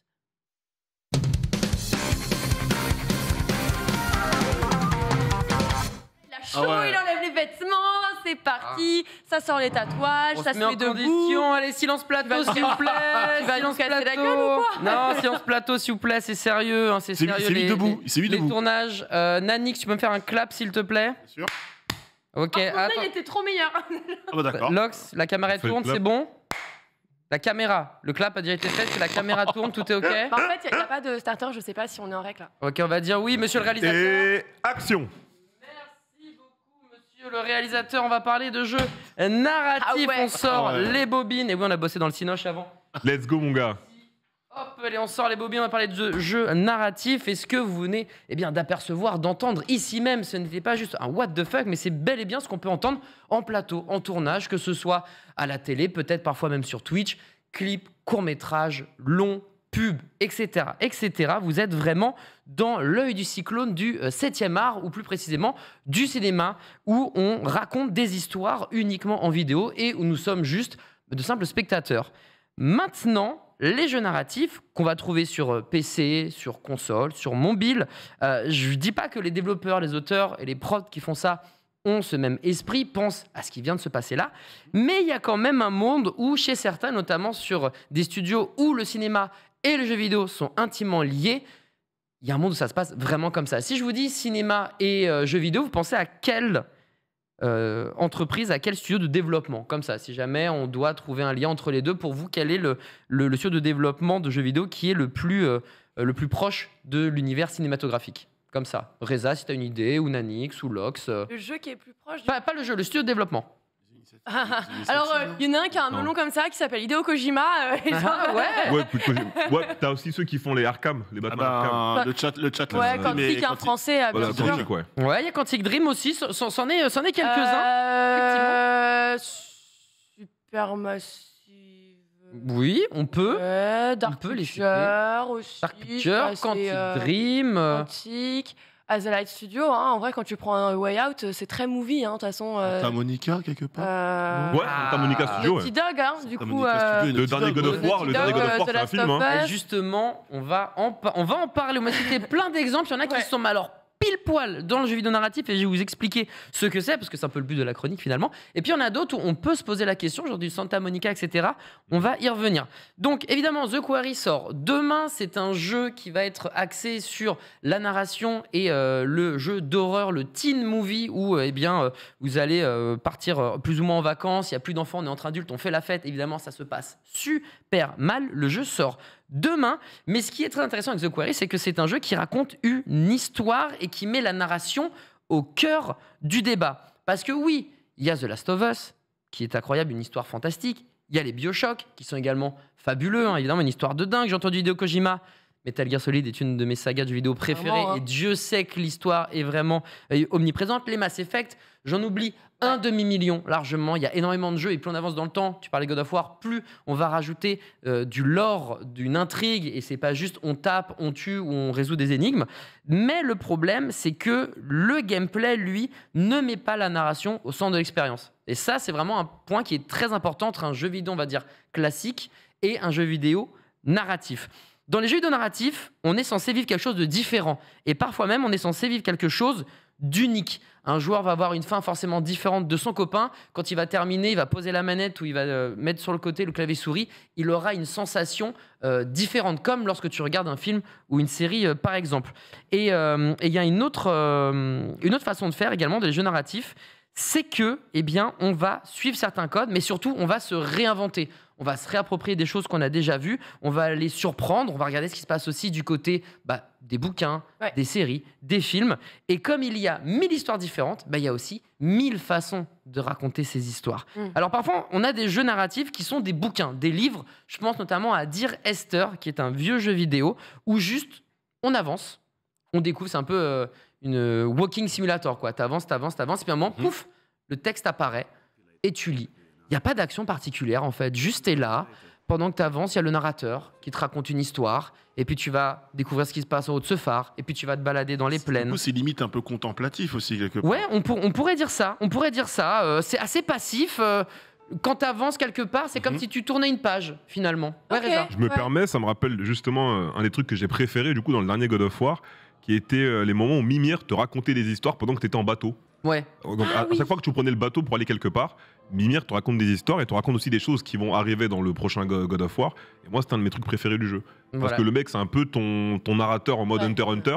Et il te lâche un peu la bible du jeu quoi, sur ce qui s'est passé avant, sur ce qui se passe maintenant et sur d'autres trucs qui vont se passer pour le prochain. Te nourrit en lore pendant tout l'épisode, quoi. Ouais, parce que mine de rien, je vais être un peu cliché, je vais généraliser, mais il y a quelques années, le lore, c'était pas forcément, je parle de ça il y a 10 ans, tu vois, c'était pas forcément le truc qui nous intéressait le plus. Moi, j'étais un peu plus jeune. Non, hein. Je parle même pas il y a 20 ans où moi, c'était pam pam boum boum et le reste, je m'emballais. Ah, Half-Life. Là, c'est différent, tu vois. Alors, d'ailleurs, c'est pas dans les brefs, mais je vous le dis aujourd'hui. Hein. Il y a Geoff Keighley, il a mis un tweet. Hier, il a dit ouais, je vous préviens, il n'y aura pas de Half-Life 3. Hein. Oh, il pleurait. La clim. Ah, c'est triste. Ouais, je veux mourir. Désolé pour toi, Lox, on sait à quel Et du point coup, tu aimes ce jeu. comme tu le disais, premier FPS qui te propose une véritable narration qui faisait autre chose que boum boum boum. Exactement. Et du coup, ça a marché. Ça a marché. Ça a été Ah bah, au-delà ça a d'un succès cartonné, d'estime, licence. un succès commercial. Pareil pour God of War, finalement, ce que retient Reza, au-delà du jeu lui-même qui est mortel, bah, c'est ce côté narratif, finalement. On lui raconte J'ai quelque kiffé de chose. ouf ça. Moi. L'histoire de Kratos, elle est Ah, importante. stylé. Hein. Elle est Très, stylée, très son stylé. histoire, La triple ouais. histoire, parce qu'au final, t'as l'histoire de Kratos et son fils, Oui. et t'as l'histoire de Kratos Miluche. et les dieux nordiques, et du coup, via Mimir qui va te raconter l'encyclopédie des dieux nordiques, et à côté, t'auras l'éducation de son Dès le gamin début. qui est entre guillemets métis. Dès les premiers jeux PlayStation, l'histoire de Kratos, elle est marquante. Oui, elle est- Ah bah, Elle est bah mise quel en avant, coquin, ouais. ça va. Genre, Ah, c'est quand même un sacré bonhomme, Kratos. C'est- On va pas se le cacher. attends, je vais prendre des cendres. C'est genre- Ouais. Disons, c'est pas Adibou le type, hein, quand même. C'est pas ouf. Il a une vie de dingue quand même. Alors, ça, du coup, bah, ça me fait plaisir d'entendre ça. Très honnêtement, ça me fait plaisir de voir que l'histoire vous intéresse, même lorsque le jeu n'est pas axé dans la narration. Mais on peut aussi trouver des jeux narratifs qui sont originaux. Je vous disais, on doit surprendre, se réinventer, créer, innover. Et bien, on en parlait la semaine dernière, il me semble, avec Sunday. Je vais vous parler d'Unpacking. Unpacking, c'est très simple. Le gameplay, il est ultra original. Il est simple. Ah, il est Et incroyable. juste, en fait, tu défais tes cartons et t'emménages à chaque fois dans une nouvelle demeure. Et en fait, c'est de la narration pure et dure, puisque il y a toute une histoire derrière ça. C'est pas juste tu poses et il se passe rien. C'est vraiment, en fait, toute une histoire sur la réflexion de la vie, la nostalgie. Qu'est-ce que c'est de grandir finalement et de vieillir. Il y a des moments qui sont très, très poignants. Le et tout qui, sur fond d'ASMR. Le tout, oui, effectivement, avec des bruits à chaque fois de Oui, quand tu poses exactement. ton Il y objet. a- Alors, si etc. jamais hein, vous voulez un truc aussi très détaillé là-dessus, il y a Sunday hein, qui nous a fait une rubrique sur les jeux de Rashilan. Oui, tout à fait. Et elle nous l'a mis bien Et évidemment elle avait mis en Unpacking avant. et du coup j'avais envie de le remettre parce qu'il y Game a Pass. aussi une histoire. Game Pass, tout à Game fait. Pass en plus si Tout à jamais fait. vous avez envie de le découvrir. Tout à fait. Bah, je l'ai découvert comme ça via le Game Pass. Donc, Trop bien. c'était nickel. Donc voilà, Unpacking, ça paraît étrange, ça paraît what the fuck, mais c'est aussi ça, les jeux narratifs, ça te permet du coup de créer la surprise et de vivre des choses à travers un gameplay ultra simple. Je le rappelle, tu déballes tes cartons, tu les poses, et plus tu vas avancer, plus tu vas voir que tu n'as pas la place, Découvre, qu'il y a des objets qu'il n'y a plus, etc. Et ça va te faire penser juste à ta vie de tous les jours. Et franchement, Unpacking, c'est de la frappe. Maintenant, il y a aussi des jeux narratifs pour ceux qui aiment les licences. Moi, je suis un giga pigeon, je le dis à chaque fois. Voilà, Demon Slayer, Naruto, etc., etc. Eh bien, ça existe. Et forcément, si je dis Telltale, ça Ah me bah, parle. bien sûr. Et évidemment, Telltale qui a su frapper très fort et très juste en introduisant justement un univers pop et des graphismes très prononcés, cel shading assumé dès 2012. Et on peut citer quand même quelques perles comme The Walking Dead qui a été, Oui, mais ça, on va dire, sont l'ouverture, bons, ouais. voilà, l'alpha de tout ça. Mais il n'y a pas que. Moi, je suis un gros fan de Borderlands. Tales from the Borderlands, c'est de la frappe. On va aussi avoir Bone, Il y avait le test les Batman aussi. experts, Batman, C'est qui le seul est que j'ai fait d'ailleurs. le dernier de mes exemples. T'as apprécié, Reza, Batman? Oui, j'en avais fait un, je crois, c'était à 4 ans. C'était avant le Covid, c'est sûr, 3-4 ans.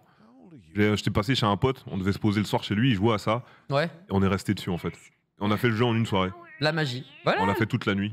la Donc magie. il avait la manette et on disait vas-y, mets plutôt Ouais, ça, après, mets tu plutôt ça et décides tout. qui fait quoi, etc. Ouais, c'est etc. ça. Mais c'est ça qui est Ça, grave c'est cool. Et ce qui est pas mal justement avec Telltale, c'est qu'on a su apporter quelque chose de nouveau. Alors au-delà du graphisme, on a su également populariser la manière de proposer son contenu. C'est-à-dire que c'est une des premières fois, on va dire la première fois en tout cas que ça fonctionne comme ça, on va donner du format épisodique. On va faire comme ce qui se passait à l'époque, avec les séries notamment, tu vas avoir une fois toutes les X semaines la suite de ton jeu. Aujourd'hui, c'est soit quand une série sort, t'as tout, soit c'est 3 épisodes ou une demi-partie Par semaine. plus une autre demi-partie, mais à l'époque, c'était vraiment toutes les semaines, t'attendais finalement ta série. Et ben là, c'est la même chose qu'a proposé Telltale. Et je trouve ça assez malin puisque il s'inspire finalement du grand frère du cinéma et des séries. Donc gros GG à eux.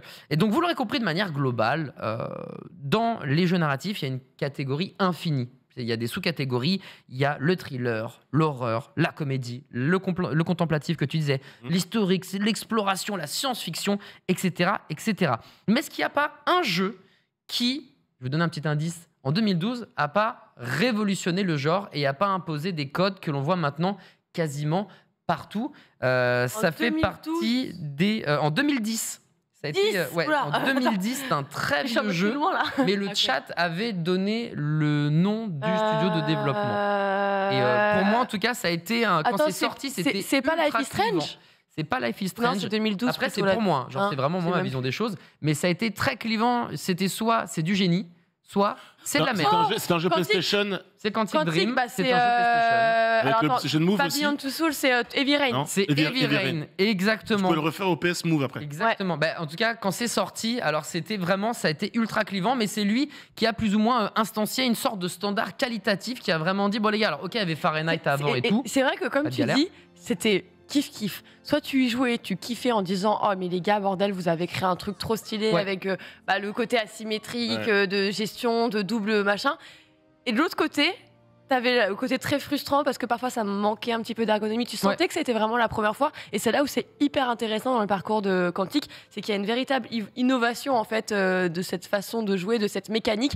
Et dans le temps, ça devient de plus en plus agréable c'est et ça se prend trop bien en main. c'est exactement ça, Lox. Tu as littéralement une passe c'était faire décisive craquer ton incroyable. truc. Non, directement amorti poitrine. Je peux lancer sur une reprise de volée. C'est exactement ça. À l'époque, il y avait les QTE qui étaient vraiment bien instanciés, bien mis dans le jeu narratif, avec une trame cinématographique qui est vraiment top pour le coup. Mais au fur et à mesure, après avoir établi ces standards, en 2018 sort Detroit Become Human, et puis là ça va encore plus loin puisqu'il y a ce trio de scénarios entre Kara, Connor, Marcus, avec des différentes fins pacifiques, révolutionnaires ou mi-figue mi-raisin finalement, parce que ça dépend toi ce que tu as décidé de faire. Mais c'est aussi dû au-delà de ce que Quantic Dream propose, parce qu'à chaque fois que Quantic Dream sort un jeu, il faut savoir qu'il change tout. Il crée leur moteur graphique, ce qui n'allait pas avant, limite il le modifie pas, mais vraiment il crée autre chose. J'ai eu la chance d'être du côté de Quantic pour 3 épisodes où j'ai parlé d'écriture avec David Cage, j'ai parlé d'animation avec Benjamin Dibling qui est le réalisateur et Ingrid pour toute la partie animation. Et justement, on a eu pour le 2e épisode K.O. qui est venu faire de la motion capture directement du côté de Quantic Dream et nous expliquait justement tout ça que quand on avait un problème finalement d'un jeu à un autre, on ne résolvait pas le problème. On crée autre chose. Parce que s'il y avait un problème, c'est-à-dire que c'était pas le bon outil. Et eux, ils ont des outils adaptés à chaque jeu. Donc pour le nouveau Star Wars Eclipse, il y a encore un monde où tout va être bouleversé chez eux. Il y a même de très fortes chances au passage. Alors du coup, je suis en train de me poser la question, mais est-ce que finalement, grâce à le motion capture entre autres, on parle énormément d'immersion en fait. C'est l'immersion qui est très importante. Est-ce que, je sais pas moi, c'est pas le plus important quand on vit une expérience? Est-ce que se sentir en symbiose avec ce qu'on voit à l'écran, même s'il y a des ratés, même si visuellement c'est pas le top, tant qu'on est happé par l'histoire et par la manière dont c'est raconté, est-ce que c'est pas déjà une grande victoire? Moi par exemple, j'ai essayé pour cette chronique, directement d'entrée de jeu, hop, plateau de cinéma, on va utiliser des termes. Ça, voilà, alors pour ceux qui ne le savent pas, ça c'est Panavision, c'est le plus gros loueur du monde. C'est un t-shirt que j'ai récupéré au Japon quand je suis passé les voir parce que je bossais chez Panavision, il fut une époque. Ça, c'est des bobines de film. J'ai pas connu l'âge d'or de la péloche, mais il y a un moment où il y en avait quand même parce que il y a ce grain très spécifique de la pellicule.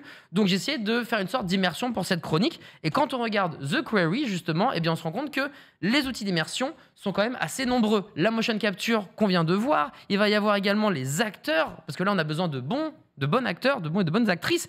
Ted Remy, Brenda Song, David Arquette, Ariel Winter, Justice Smith, des gens en plus pour certains qui ont déjà fait des films d'horreur.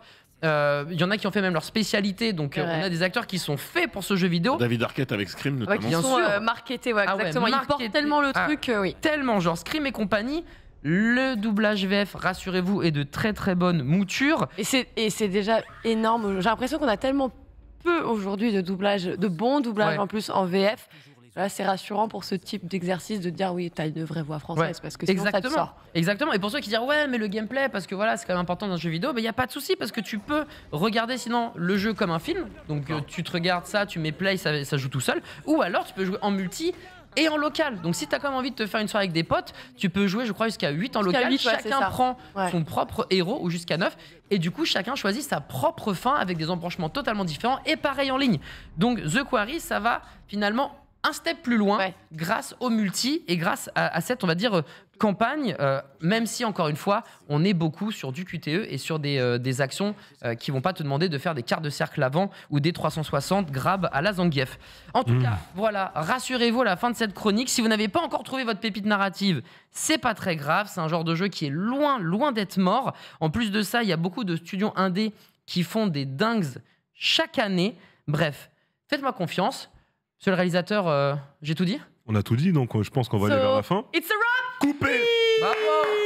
C'est une fin de tournage. On se donne rendez-vous à la ferme, évidemment, pour fêter tout ça après l'émission. La tradition. Des problèmes. Absolument incroyable. Alors, Merci pour cette chronique, Adi. Merci à vous. Franchement, Merci excellent. Merci beaucoup, Adi. Je vois un petit autopé qui dit « Mais personne ne parle des FMV. » Tu ne regardes pas assez le lunch play. Ah si, on adore les FMV ici. On adore ça. En tout cas, merci beaucoup, Adi, pour ce... beau florilège. C'était dur en 15 minutes de revenir. Globalement, franchement, tout parler. T'as quand même réussi à revenir sur les grands classiques et tout. C'était très bien. Moi, j'ai bien aimé. Merci et désolé le chat, évidemment, je pense qu'il y a dû pulluler de références, plus, et de jeux, etc. Ah mais ils ont kiffé, ils étaient tout ça, ils échangeaient leurs titres préférés, ils revenaient justement. Ils ont parlé de mon jeu. Évoquer un titre, ça revenait et tout. J'ai vu Hellblade. Il y a Hellblade, notre jeu, mais aussi surtout, ils ont parlé de Shenmue. Shenmue, les gens n'en parlent vraiment pas assez, alors que c'était clairement un jeu narratif et clairement un jeu en avance sur son temps, où tu avais justement des actions que tu allais faire qui allaient déclencher des choses dans le story. Par exemple, tu arrives, tu me voles ma balle, si j'arrive pas à la récupérer, bah, tu n'as pas recommencé l'action, tu vas te barrer, et en fait, je vais te revoir plus tard dans le jeu, en fait. Et je trouvais que ça, c'était vraiment lourd, donc tu avais l'impression de vraiment vivre la vie du personnage et pas de jouer à un jeu vidéo où tu recommences des actions parce que tu les as ratées. Je te demande ton jeu narratif préféré actuellement, tu partirais sur du Shenmue ? Ouais, parce que j'ai pas joué à 50 000 jeux narratifs, moi, en vrai. Donc, Alix, ici, si je te dis un titre, un jeu narratif qui t'a vraiment marqué. Ouais, The Last of Us. The Last of Us, ok. The Last of Us, jeu narratif, c'est un jeu d'action avant d'être un jeu narratif. C'est ça le truc. La narration est quand même importante dedans. Mais le gameplay n'est pas dans le centre de la narration. Ouais, mais je l'accepte, mais en fait, comme c'est vraiment beaucoup entrecoupé de cinématiques, en fait, je le dis parce que je l'ai vécu aussi vraiment comme un film, donc j'ai eu zéro surprise de le voir comme un film. Donc j'entends le côté, l'aspect narratif, pourquoi tu le ressens vraiment. Toi, ton jeu narratif du cœur. Je pense que celui qui m'a le plus marqué, c'était Viren à l'époque, parce que c'est la première fois que j'aimais jouer à un jeu narratif et contre vents et marées, parce qu'il y avait énormément de détracteurs qui disaient mais c'est de la merde, on s'ennuie, les QTE sont mal faits. C'est un jeu vidéo où tu fais un quart de cercle pour ouvrir une porte, ça n'a aucun sens. Bah écoute, 12 ans plus tard, ou plus, même 14 ans plus tard, juste les jeux narratifs. Je l'ai bien aimé, j'ai encore plus aimé Beyond Two Souls, et ensuite j'ai encore plus aimé Détroit. En vrai, genre Détroit, moi c'était mon GOTY. J'ai adoré God of War cette année-là, mais je mets vraiment. J'avais démarré, j'ai pas pu continuer, pas parce que c'était nul, mais pour d'autres raisons. Voilà. Et Viren, j'ai pas fait, mais par exemple, est-ce que Hellblade on peut. Il y a tout le monde qui m'a cut. Ah ben, sorry. Vas-y, dis-moi. Pardon. Hellblade, on peut le considérer dedans ou pas? En vrai, si on considère Hellblade, ça va peut-être être Hellblade du coup. Ok, bah si on considère The Last of Us, je crois qu'on peut mettre tous les jeux de la Terre. Tu peux même me dire Bioshock, du coup, je serais pas surpris. Non, mais Hellblade, vraiment, le centre du jeu, je crois, c'est la narration. Vraiment, tu vois, le centre du jeu, c'est la narration. T'as vite fait du combat, mais tu vois, t'as genre 5 fois moins de combat que dans un God of War. Et tu vas vraiment suivre l'histoire du personnage principal. Ouais. Donc, ouais, Hellblade, c'était magnifique en termes de narration. Très bon jeu, effectivement. En tout cas, encore merci Adi pour. Merci à vous. C'est incroyable. En fait, tu viens à chaque fois pour des masterclass. On essaye de faire un truc cool et ludique et que les gens se fassent pas chier. C'est un peu. On a du matériel. Les gens ça, les gars. En plus, c'était aussi un peu pour Ken, le côté Japon et tout. Mais ça, en fait, c'est une pellicule où il y avait une pub pour Pocari Sweat, donc qui est une boisson japonaise. Et du coup, c'est une pub qu'ils ont tournée au Kenya, voilà, en 2011. C'était pour le clin d'œil pour Ken, mais c'est vrai qu'il est malade, donc on lui fait plein de bisous. Oui. Et si tu regardes Ken, bah voilà, cette ref, elle était pour toi. Justement, en tout cas, encore merci. Et on va enchaîner tout de suite avec notre ami Nanix, qui lui aussi a pas mal de choses à vous dire. Ça concerne les brèves. On y va, jungle.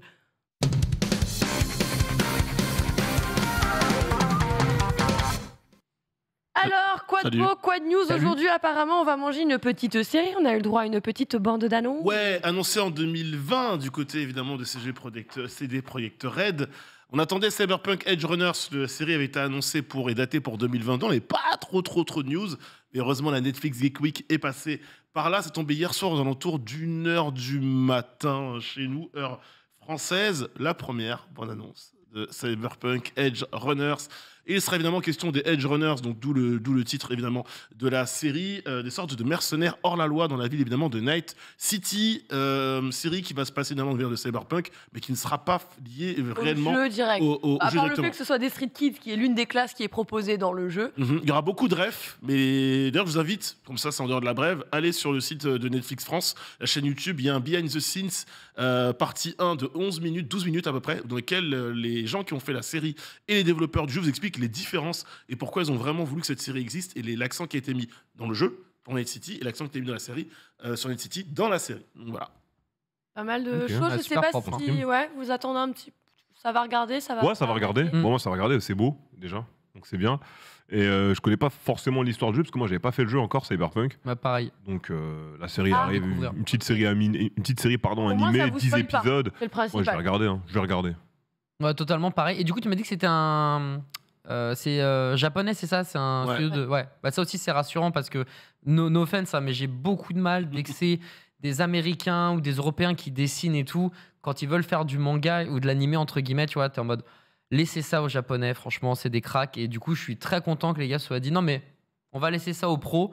Et comme ça, nous, Alors, on se régale. Tu vois. je vais aller un petit peu te Il faut voir, contredire hein, on a parce de- qu'il y a une autre série on qui a a des été bons en France. annoncée. Ça s'appelle Enter Galactic. C'est fait par Kid Cudi. C'est une série animée et il n'y a pas que les Japonais qui les font bien, d'accord? Intergalactic Dis rien. you and me. Intergalactic you and me. La série, la DA, Pour tous les codeurs dans le Let's chat. go. Pardon. Voilà, c'est. et la DA, Que dit qui revient. la DA est très très cool. On continue Oui. Oui. Maintenant que je vous ai bien hypé, que vous êtes tous contents, on commence bien, c'est bref. Hein. Va manger chaud là. Septembre, on va peut-être manger chaud Il parce y a Wakfu, il y a que. Arcane. En Pas fait, mal de Game trucs, je pense. Reactor, c'est une info qui vient de Game Reactor, qui a été repris par VGT et qui cite une confirmation pour Game Reactor de sources européennes qui assurait que ça sent vraiment pas très très bon. A priori, eh bien, God of War Ragnarok pourrait tout simplement Ragnarok. ne pas voir le jour en cette année. C'est-à-dire que, je vous rappelle, le jeu devait sortir en 2021, il a été repoussé en 2022. Depuis des mois et des mois, l'équipe de développement du côté de Santa Monica nous dit « Attendez, je vous le dis, dans le coin des yeux, le jeu sort cette année, il n'y a pas de problème. » Je vous rappelle que le jeu a été catégorisé en Corée, donc du coup, on sait que c'est Peggy 18. Hein, Oui, non, c'est God of War. pas de surprise. Vous Oui. n'allez pas se dire, c'est un Peggy 7. Et donc, du coup, il y a cette info qui tombe. Et le plus grand journaliste et insider du monde, Jason Schreier, il est arrivé en disant les gars, attendez, pas d'accord, moi. Moi, j'ai regardé un petit peu mes sources. A priori, aucune de mes sources, ma source numéro 1, ma source numéro 2, ne me confirme que pour l'instant, la série, enfin le jeu, serait repoussé et C'est moi sortirait en qui décide 2023. quand les médias Voilà. ils disent que machin. C'est ok moi qui dis quand vous pouvez balancer ce genre d'infos. Si moi je Et vous si dis moi pas, j'ai dit que c'est vous n'y pas allez encore pas. le cas, c'est que c'est pas le cas. Vous n'y allez pas, évidemment. Donc, Papa Schreier. pour l'instant, on a cette info. D'ailleurs, il y a même une vidéo YouTube assez drôle dans laquelle on s'amuse à répertorier les infos de Game Reactor et la réponse de Jason Schreier. Donc, est-ce qu'il faut s'inquiéter ou pas pour God of War? En tout cas, la dernière prise de communication que c'est côté de Santa Monica Studios, c'est de dire que le jeu sortira bien en cette année 2022. On l'espère évidemment sous le sapin. Oui. Maintenant, si ça sort, encore une fois, il n'y a pas de fumée sans feu. Est-ce que ça a été envisagé? Est-ce que ce sera fait? On attendra évidemment que Sony prenne la parole. S'il décide de prendre la parole, on rappelle que God of War, il faudra bien à un moment donné qu'on le revoie très très vite dans les prochains mois, Ah, c'est mon jeu, ça. ces prochaines semaines. Voilà. Le Gauthier arrive. Le Gauthier. Attends, il arrive. Certainement. Si. Si tout va bien. Si tout va bien. Il va finir Il va par finir par arriver. arriver. Alors ça, c'est une chose, bien sûr. Je vois une petite question de Zev dans le Oui. chat qui nous dit, du coup, God of War, vrai jeu de Next Gen, s'il est vraiment reporté, est-ce que justement, si on a un report assez long comme ça, on peut s'imaginer qu'il renonce à une sortie sur PlayStation 4, sachant qu'à la base, il est développé pense dessus, ça pas. me semble Non. très peu probable. C'est pas Ah, je Gotham, pense c'est pas Gotham Knights. C'est pas les mêmes enjeux. Je pense que là, pour le coup, ils seront en mode on va faire croquer les possesseurs de PS4 et les possesseurs de PS5. Ça, c'est leur prise de position depuis le début. Puisqu'on parle évidemment de report et de visuel. Une série animée qui a été annoncée il y a de cela, ouah, comme dirait ma Sherlock, tard l'époque. La série animée Netflix Sonic. Et on l'a vu du coup lundi, rappelez-vous, lundi 18h, qu'est-ce qui s'est passé? Le Sonic Central. Pour évidemment rassurer les gens, Sonic Frontier ou les dégoûter un peu plus, je ne sais pas. Ce n'est pas moi, je ne suis pas là pour juger les amis, je reporte Je sais pas. évidemment. Jamais. Et la série animée qui a été présentée, on a un visuel, on va vous le Je jouer. regarde. Premières images de ce Sonic version Netflix, version animée, dans lequel on voit un personnage, il n'est d'autre que Shadow. C'est quoi l'image? Ok. On n'a pas l'image? Moi, j'aimais bien Oui. Shadow. C'est pas J'adore trop Shadow. mal. Est-ce que déjà la DA vous Moi, paraît- perso, j'adore. Ok. Moi, ça me fait penser au jeu Mega Drive. Ah, donc, mais je Sonic suis Frontier, il est devenu chaud de trop ouf. stylé. C'est totalement la DA du Sonic 1 Mega Drive. Et là, Ouais. Shadow qui débarque. Sauf que c'est Shadow. Et voilà, évidemment, la série Netflix, du coup, Sonic Prime, qui est censé arriver en 2022. À ce moment où on se parle, pas de date, évidemment. On enchaîne avec une très bonne nouvelle. Je l'ai teasé tout à l'heure en disant que c'était pour moi une des plus belles nouvelles de l'année. Tout le monde a vu Joker ici? Ouais, Tout le monde a aimé Joker. oui. T'as pas vu Joker? Non. T'es relou, toi. Désolé, mais tu peux spoil, hein, y a pas de problème. Non, je vais pas spoil. Bref, Joker qui était un standalone dans l'univers évidemment du DCU et de Warner Bros.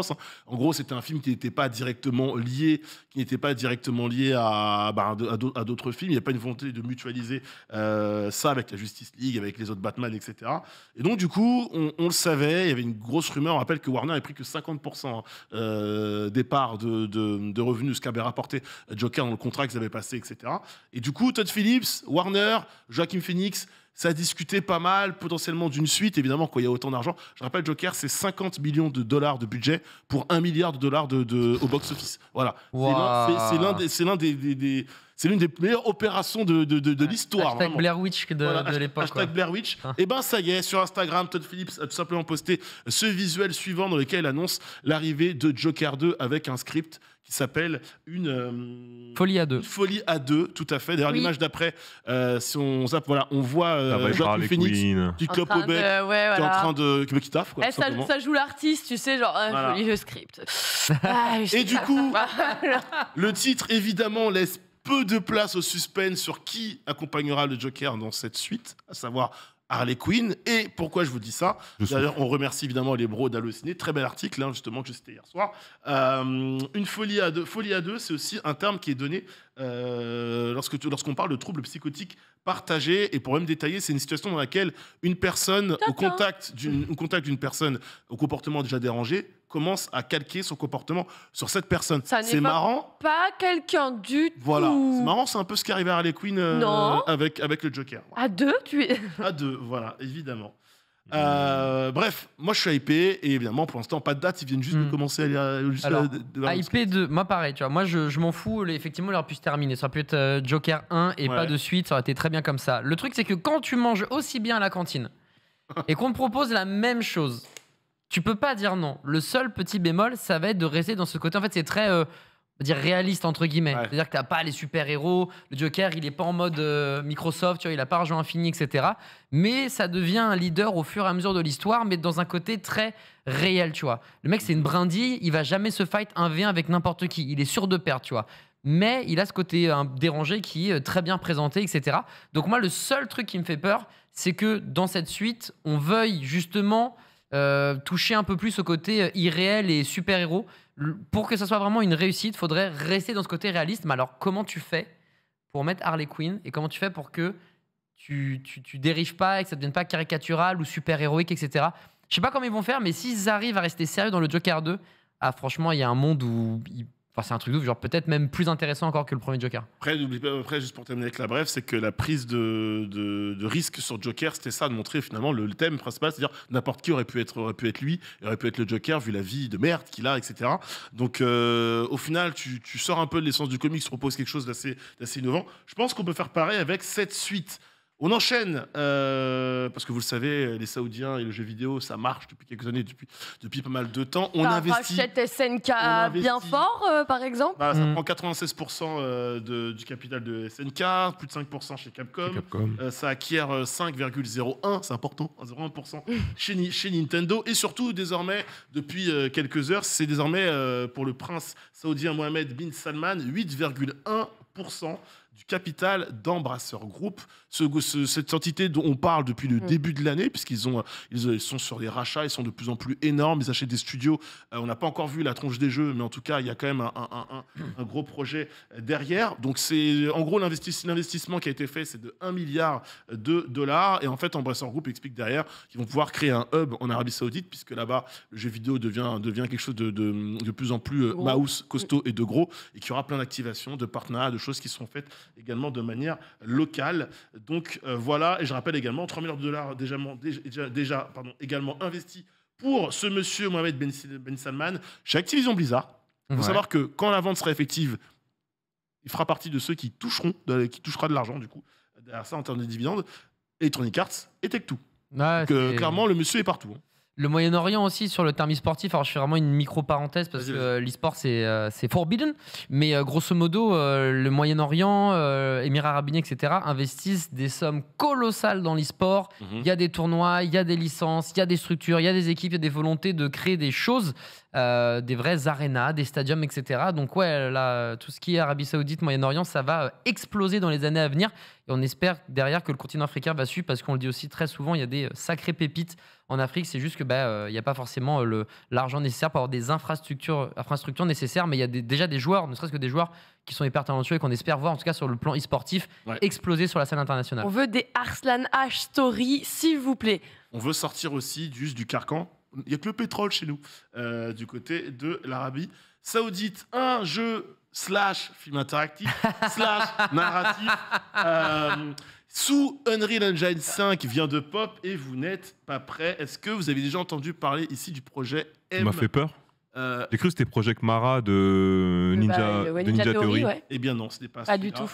Projet M, c'est le projet d'un studio coréen NC Soft, donc du coup qui développe ce jeu sous Unreal Engine 5, jeu narratif, immersif, interactif, Merci Nanix. dans lequel le héros va chercher à venger sa petite amie et il y aura évidemment tout un système de choix moraux, plusieurs fins et c'est juste trop beau puisqu'on voit évidemment, vous savez qu'il y a plein d'assets, on sait que le photoréalisme des visages, des expressions faciales, même de la façon dont les lèvres vont se mouvoir, etc. C'est les progrès technologiques que permet et que garantit ce nouveau moteur, l'Unreal Engine 5. Du côté de chez NC Soft, on maîtrise un petit peu cette technologie, on le montre, puisqu'on promet des prouesses visuelles absolument épatantes. Ce serait une grosse vitrine technologique aussi pour le studio. Et motion capture, scan 3D à la fois du visage et à la fois des décors. Bref, c'est plutôt beau. Si vous n'aviez pas vu ce trailer, allez-y, évidemment, il est dispo. Et quand vous voyez ça, j'ai juste envie d'y jouer. C'est vrai que j'aurais pu le mettre dans la catégorie des jeux narratifs. Bien sûr, totalement. Et ouais, je te rejoins, il a l'air d'être incroyable. Le trailer, en tout cas, il donne trop envie. C'est d'une qualité graphique, c'est épouvant. Oh d'accord. Et On est là. évidemment, on retrouve la mécanique de QTE qui va bien. Vous savez qu'en ce moment, voyager, on peut recommencer à aller à peu près partout et encore, on peut recommencer à prendre l'avion, on peut pas aller partout. Nous, je serai à Tokyo. Mais du côté de New York, du côté de Times Square, vous savez, vous avez les grands panneaux LED, etc. Et souvent, quand une série sort, il est de bon ton d'en faire sa promotion. Vous savez qu'actuellement sur Disney+, c'est Obi-Wan Kenobi, la série qui est mise en avant. Et là, je vous propose de voir ça. C'est juste trop bien. Vous baladez à Times Square, vous levez la tête, vous allez voir sur un gratte-ciel ceci ou cela quand ça va apparaître. Ou ce truc, Ou qui est ce truc. effectivement ultra Attends. impressionnant. Genre vraiment, Voilà, c'est regardez. une dingue. Voilà, ça va se lever et là, il y a juste Dark Vador qui débarque. Quoi. Est-ce qu'on peut mettre le bruit de la flûte qui est claquée au sol ça me flingue. Peu importe. Encore elle. Ça ou Et- Jurassic Park, moi ça me régale. Et le sabre laser, franchement, c'est trop bien. Bon, Solide voilà. Palpatine. Après, on peut juger la série pour ce qu'elle est. En tout cas, moi, je trouve que ça, en termes de com, c'est archi stylé. On remercie Reza pour les bruitages qui étaient évidemment authentiques. Franchement, J'attends la fin pour binge. moi, en vrai, En vrai, je vais pas faire la meuf, tu vois. Genre, En faux. si, Fais c'est la nul meuf. et tout. Vas-y, let's hein. go. Mais j'ai vu mieux dans d'autres pays, quoi. Genre, Ah, j'ai d'accord. vu bien plus lourd. Genre, franchement- genre vraiment bien plus lourd. Donc je suis en mode, ouais. Ouais, C'est une pub de Times C'est bien, comme Square. toi. Genre j'ai vu des bus Fortnite passer sur Times Square. J'ai C'est vu genre ça. blasé. C'est cool, hein. Je dis pas que c'est pas cool. Non, je dis pas que c'est pas cool et que j'aime pas. Je dis juste que je ne suis pas impressionnée en mode waouh, j'ai pris des plus grosses Non, mais elle a claques raison. ailleurs. Elle a raison parce qu'il y a d'autres effets pour des trucs. Genre par exemple le chat. Typiquement le chat c'était 1 milliard de Mais fois t'as plus vu stylé. Là Dark Vador il sort son épée, zoua, parce que du coup ça sort. C'est donc Il c'est Reza regarde. c'est Reza dans le costume. Et il se casse. Soit. Et c'est tout en Exactement. fait, tu vois. C'est ça. Mais, Bon bah mais, ok. mais plus, encore plus troublant de réalisme, encore plus, tu vois. Genre, donc je ne trash pas ça. Je dis juste que c'est pas ce qui m'aura le plus impressionné, en tout cas. Mais Donc, c'est bien. Ça fait toujours plaisir d'avoir des petites références comme ça populaires, des petits clins d'œil. On se régale. Est-ce que tu veux que je fasse une passe D, je te laisse faire la Peeber's Game. Bah non. Bah non, très bien. Bah tu fais les brèves. Hein. C'est genre, attends, Tu vas pas le faire bosser en est-ce plus. que tu veux pas faire mon taf aussi Mais non Reza, Oh là là. tu me fais une passe D en fin d'émission, tu fais le Vas-y, l'outro, ouais, je s'il te te plaît. laisse faire Diablo. Mais c'est pas comme ça qu'il faut le voir. Qu'est-ce que vous êtes Ils méchants. sont tous négatifs ici, hein, Annick. Mais ouais, non, mais qu'est-ce que Ah, vous mais êtes je suis méchants avec obligée. moi. Mais non, Je suis mais- obligée. Negativity Lox. Je te C'est- donne mon blast Discord. Negativity, tu rejoins la Mais team. non, mais Allez. j'ai vu les paroles d'Adi, donc j'ai pas ressorti la Piver's Game, c'est pour ça, mais c'est pas grave. Je vais le faire en live. Ah, c'est parce que, Non, ah, oui, trop c'est vrai, tard. parce que tu Non, l'avais trop pas tard. cherché, Non, trop tard. excuse-moi. Non, c'est bon, j'ai plus besoin de vous. Laissez-moi Attends, tranquille. bah oui, Il y mais a- attends, je vais te faire. Il y a 17 ans, sortait Boktai 2 Solar Boy Django sur Game Boy Advance et évidemment J'y ai pas joué. on est en PLS parce qu'on n'a pas de visuel. Je vais vous le mettre tout de suite.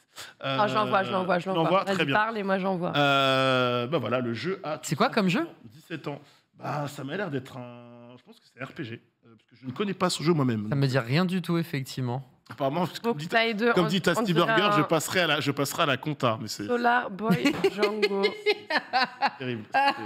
Alors, Je vais mettre la pochette à la Ah bah voilà, Kurt Heidi en qui. vrai, elle est. Alors, peux pas on la est, mettre à la on est caméra. totalement sur un action RPG qui a été développé, donc édité, Ouais. pardon, par Je vais mettre à la Konami caméra. à l'époque et qui est sorti Ah, sur le Game boss. Boy Advance en 2004 également, avec comme concepteur Ah, Boktai, un tout petit oui. monsieur Ah, qui bah, bah, s'appelle bah, bah. Hideo Kojima. Bien sûr. Voilà, bien sûr. voilà. C'est pas le jeu avec l'énergie solaire, j'ai un doute là-dessus. Je sais pas si c'est un jeu qui marchait, la cartouche était en mode énergie On revient solaire. 2 minutes avant. C'est quoi ce jeu? Je connais pas. Désolé, Là, j'ai c'est pas- Boktai, Ah oui, bah oui. voilà, je vois, et là ça me parle. Et de mémoire, il y avait une cartouche qui marchait à l'énergie solaire et qui te permettait Oui, eh bien capteur. d'avoir ton énergie avec ça. Et ça a l'air d'être très très très sympa. Ouais. Hyper lourd. Juste d'ailleurs, petite aparté, hier tout de même, c'était les 10 ans de Rayman aussi sur Nintendo Oui. 3DS. Ok. Voilà, petit Rayman, petit français, qu'on salue, bien évidemment, comme toujours. Ouais. Il applaudit. Mais c'est un homme qui applaudit, ça fait 3 fois qu'il applaudit. Je me demande pourquoi on n'applaudit pas plus souvent comme dans C'est le vrai. matin. C'est vrai. Vraiment. Nous, on applaudit. Pas qu'ils Alors, alors, le mardi, comme Genius est là, je peux te dire que Oui, ça ça applaudit applaudir tout le beaucoup. temps, bah ouais, normal. Quand Genius est là, ça applaudit en plateau généralement. Ça Toujours. applaudit, ça applaudit. Et je vois passer Master Joker dans le chat qui dit un jeu Kojima avec du gameplay. On embrasse aussi Orios qui dit ne me parlez pas de MGS, c'est ça la vraie perle de Kojima. J'embrasse Orios, commentateur de jeux de combat. Non, en termes de gameplay, il a pas tort. Après, Metal Gear Solid, ça reste quand même une sacrée licence. Oui. Peut-être pas le dernier. Mais bon, Ah. Snake Eater, c'est quand même incroyable. Bref. Donc voilà, Plein Boktai de 2, bons jeux, en Solar tout Boy cas. Django, hein, voilà, tout simplement, qui fête ses 17 ans sur Game Boy Advance. Voilà, ça a rappelé quelques souvenirs à dire dans le chat. Et puis, si comme moi, vous ne connaissiez pas le jeu, vous aurez appris que ce jeu a existé. Voilà. Exactement. Merci, Nanix. Merci Nanix De pour rien. ces brèves. Voilà. Ne me touche plus. Non. Ne me touche pas, me touche pas, me touche pas, me touche pas. Ah, lance Reza, Il putain. va faire ça Merci maintenant. Nanix pour les brèves. Et il en faut peu, hein. C'est genre Et très, très sensible et chatouilleux, Nanix. hein. un grand monsieur. Je suis pas d'accord. Un grand Mon petit bonhomme. Laissez-moi trop. C'est pas grave. Je vous déteste. On t'embrasse Nanix. Laissez-moi, laissez-moi. Cruel. Tu peux nous détester, ça ne changera pas l'amour qu'on te porte. Désolé. Exact. Ah, so T'appelles sorry. ça de l'amour, toi? Jamais devant les caméras. Alors, on va enchaîner. Merci en tout cas encore, Alix, pour ça. J'arrête de t'appeler Alix, Nanix. Merci, Alix. C'est Nanix. Nanix. Non, Nanix. C'est qui Alix? Je sais pas. Personne ne le connaît. Et on va enchaîner là-dessus avec toi, Reza, puisque Reza a essayé d'être l'homme droit qui ne sera pas corrompu par l'immoralité, puisque oui, on va trancher aujourd'hui en direct Oh, merde. avec vous sur le Lunch Play et avec Reza. Oh merde. Diablo est-il immortal ou immoral? C'est maintenant Jungle.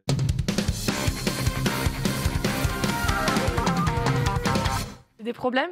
Là, Il a dit les problèmes Là, pendant le ça va être les générique, du coup problèmes. on t'a trouvé un nouveau nom par contre. Ouais, j'ai vu Nalix. Nalix. Non, Nalix non, non. du lac. Non, non. Nalix. Nalix, non. Nalix. Half-Life Nalix. Half-Life Nalix, c'est pas Pas mal. mal, par contre. Je ouais, le ouais. veux. Ça, Je c'est- le veux. Ah bah, au moment de la sortie d'Half-Life Alix, je te promets que j'étais dans la rue, je stonksais. Hein. Ouais, on parle de moi, quoi. Attendez. Ah, Je suis au cœur de l'actu. attends, j'ai un jeu vidéo à mon nom, quoi. Attends, ils m'ont prévenu ou quoi? C'est incroyable. Je suis le GOTY de la VR, mais pour le Exactement. moment, on va voir s'il y a un GOTY du côté. Bah, en fait, finalement, pas que du mobile, puisqu'il est également sorti sur PC. Mais ce Diablo a fait beaucoup parler, beaucoup jaser C'est un piège. dernièrement. C'est énorme. C'est un traquenard. Je me sens piégé là sur le mais plateau. comme Je me sens vraiment piégé là, bordel de merde.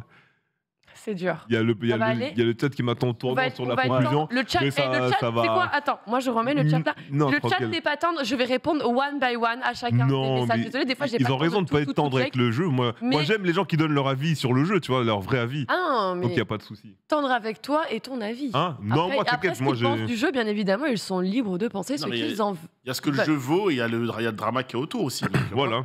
Alors, on va revenir un petit peu rapidement dans les sur, bases. C'est quoi ce Diablo ouais, Immortal ouais, si j'en ai ouais, jamais ouais. entendu parler? Alors Diablo Immortal, c'est Diablo 4-1.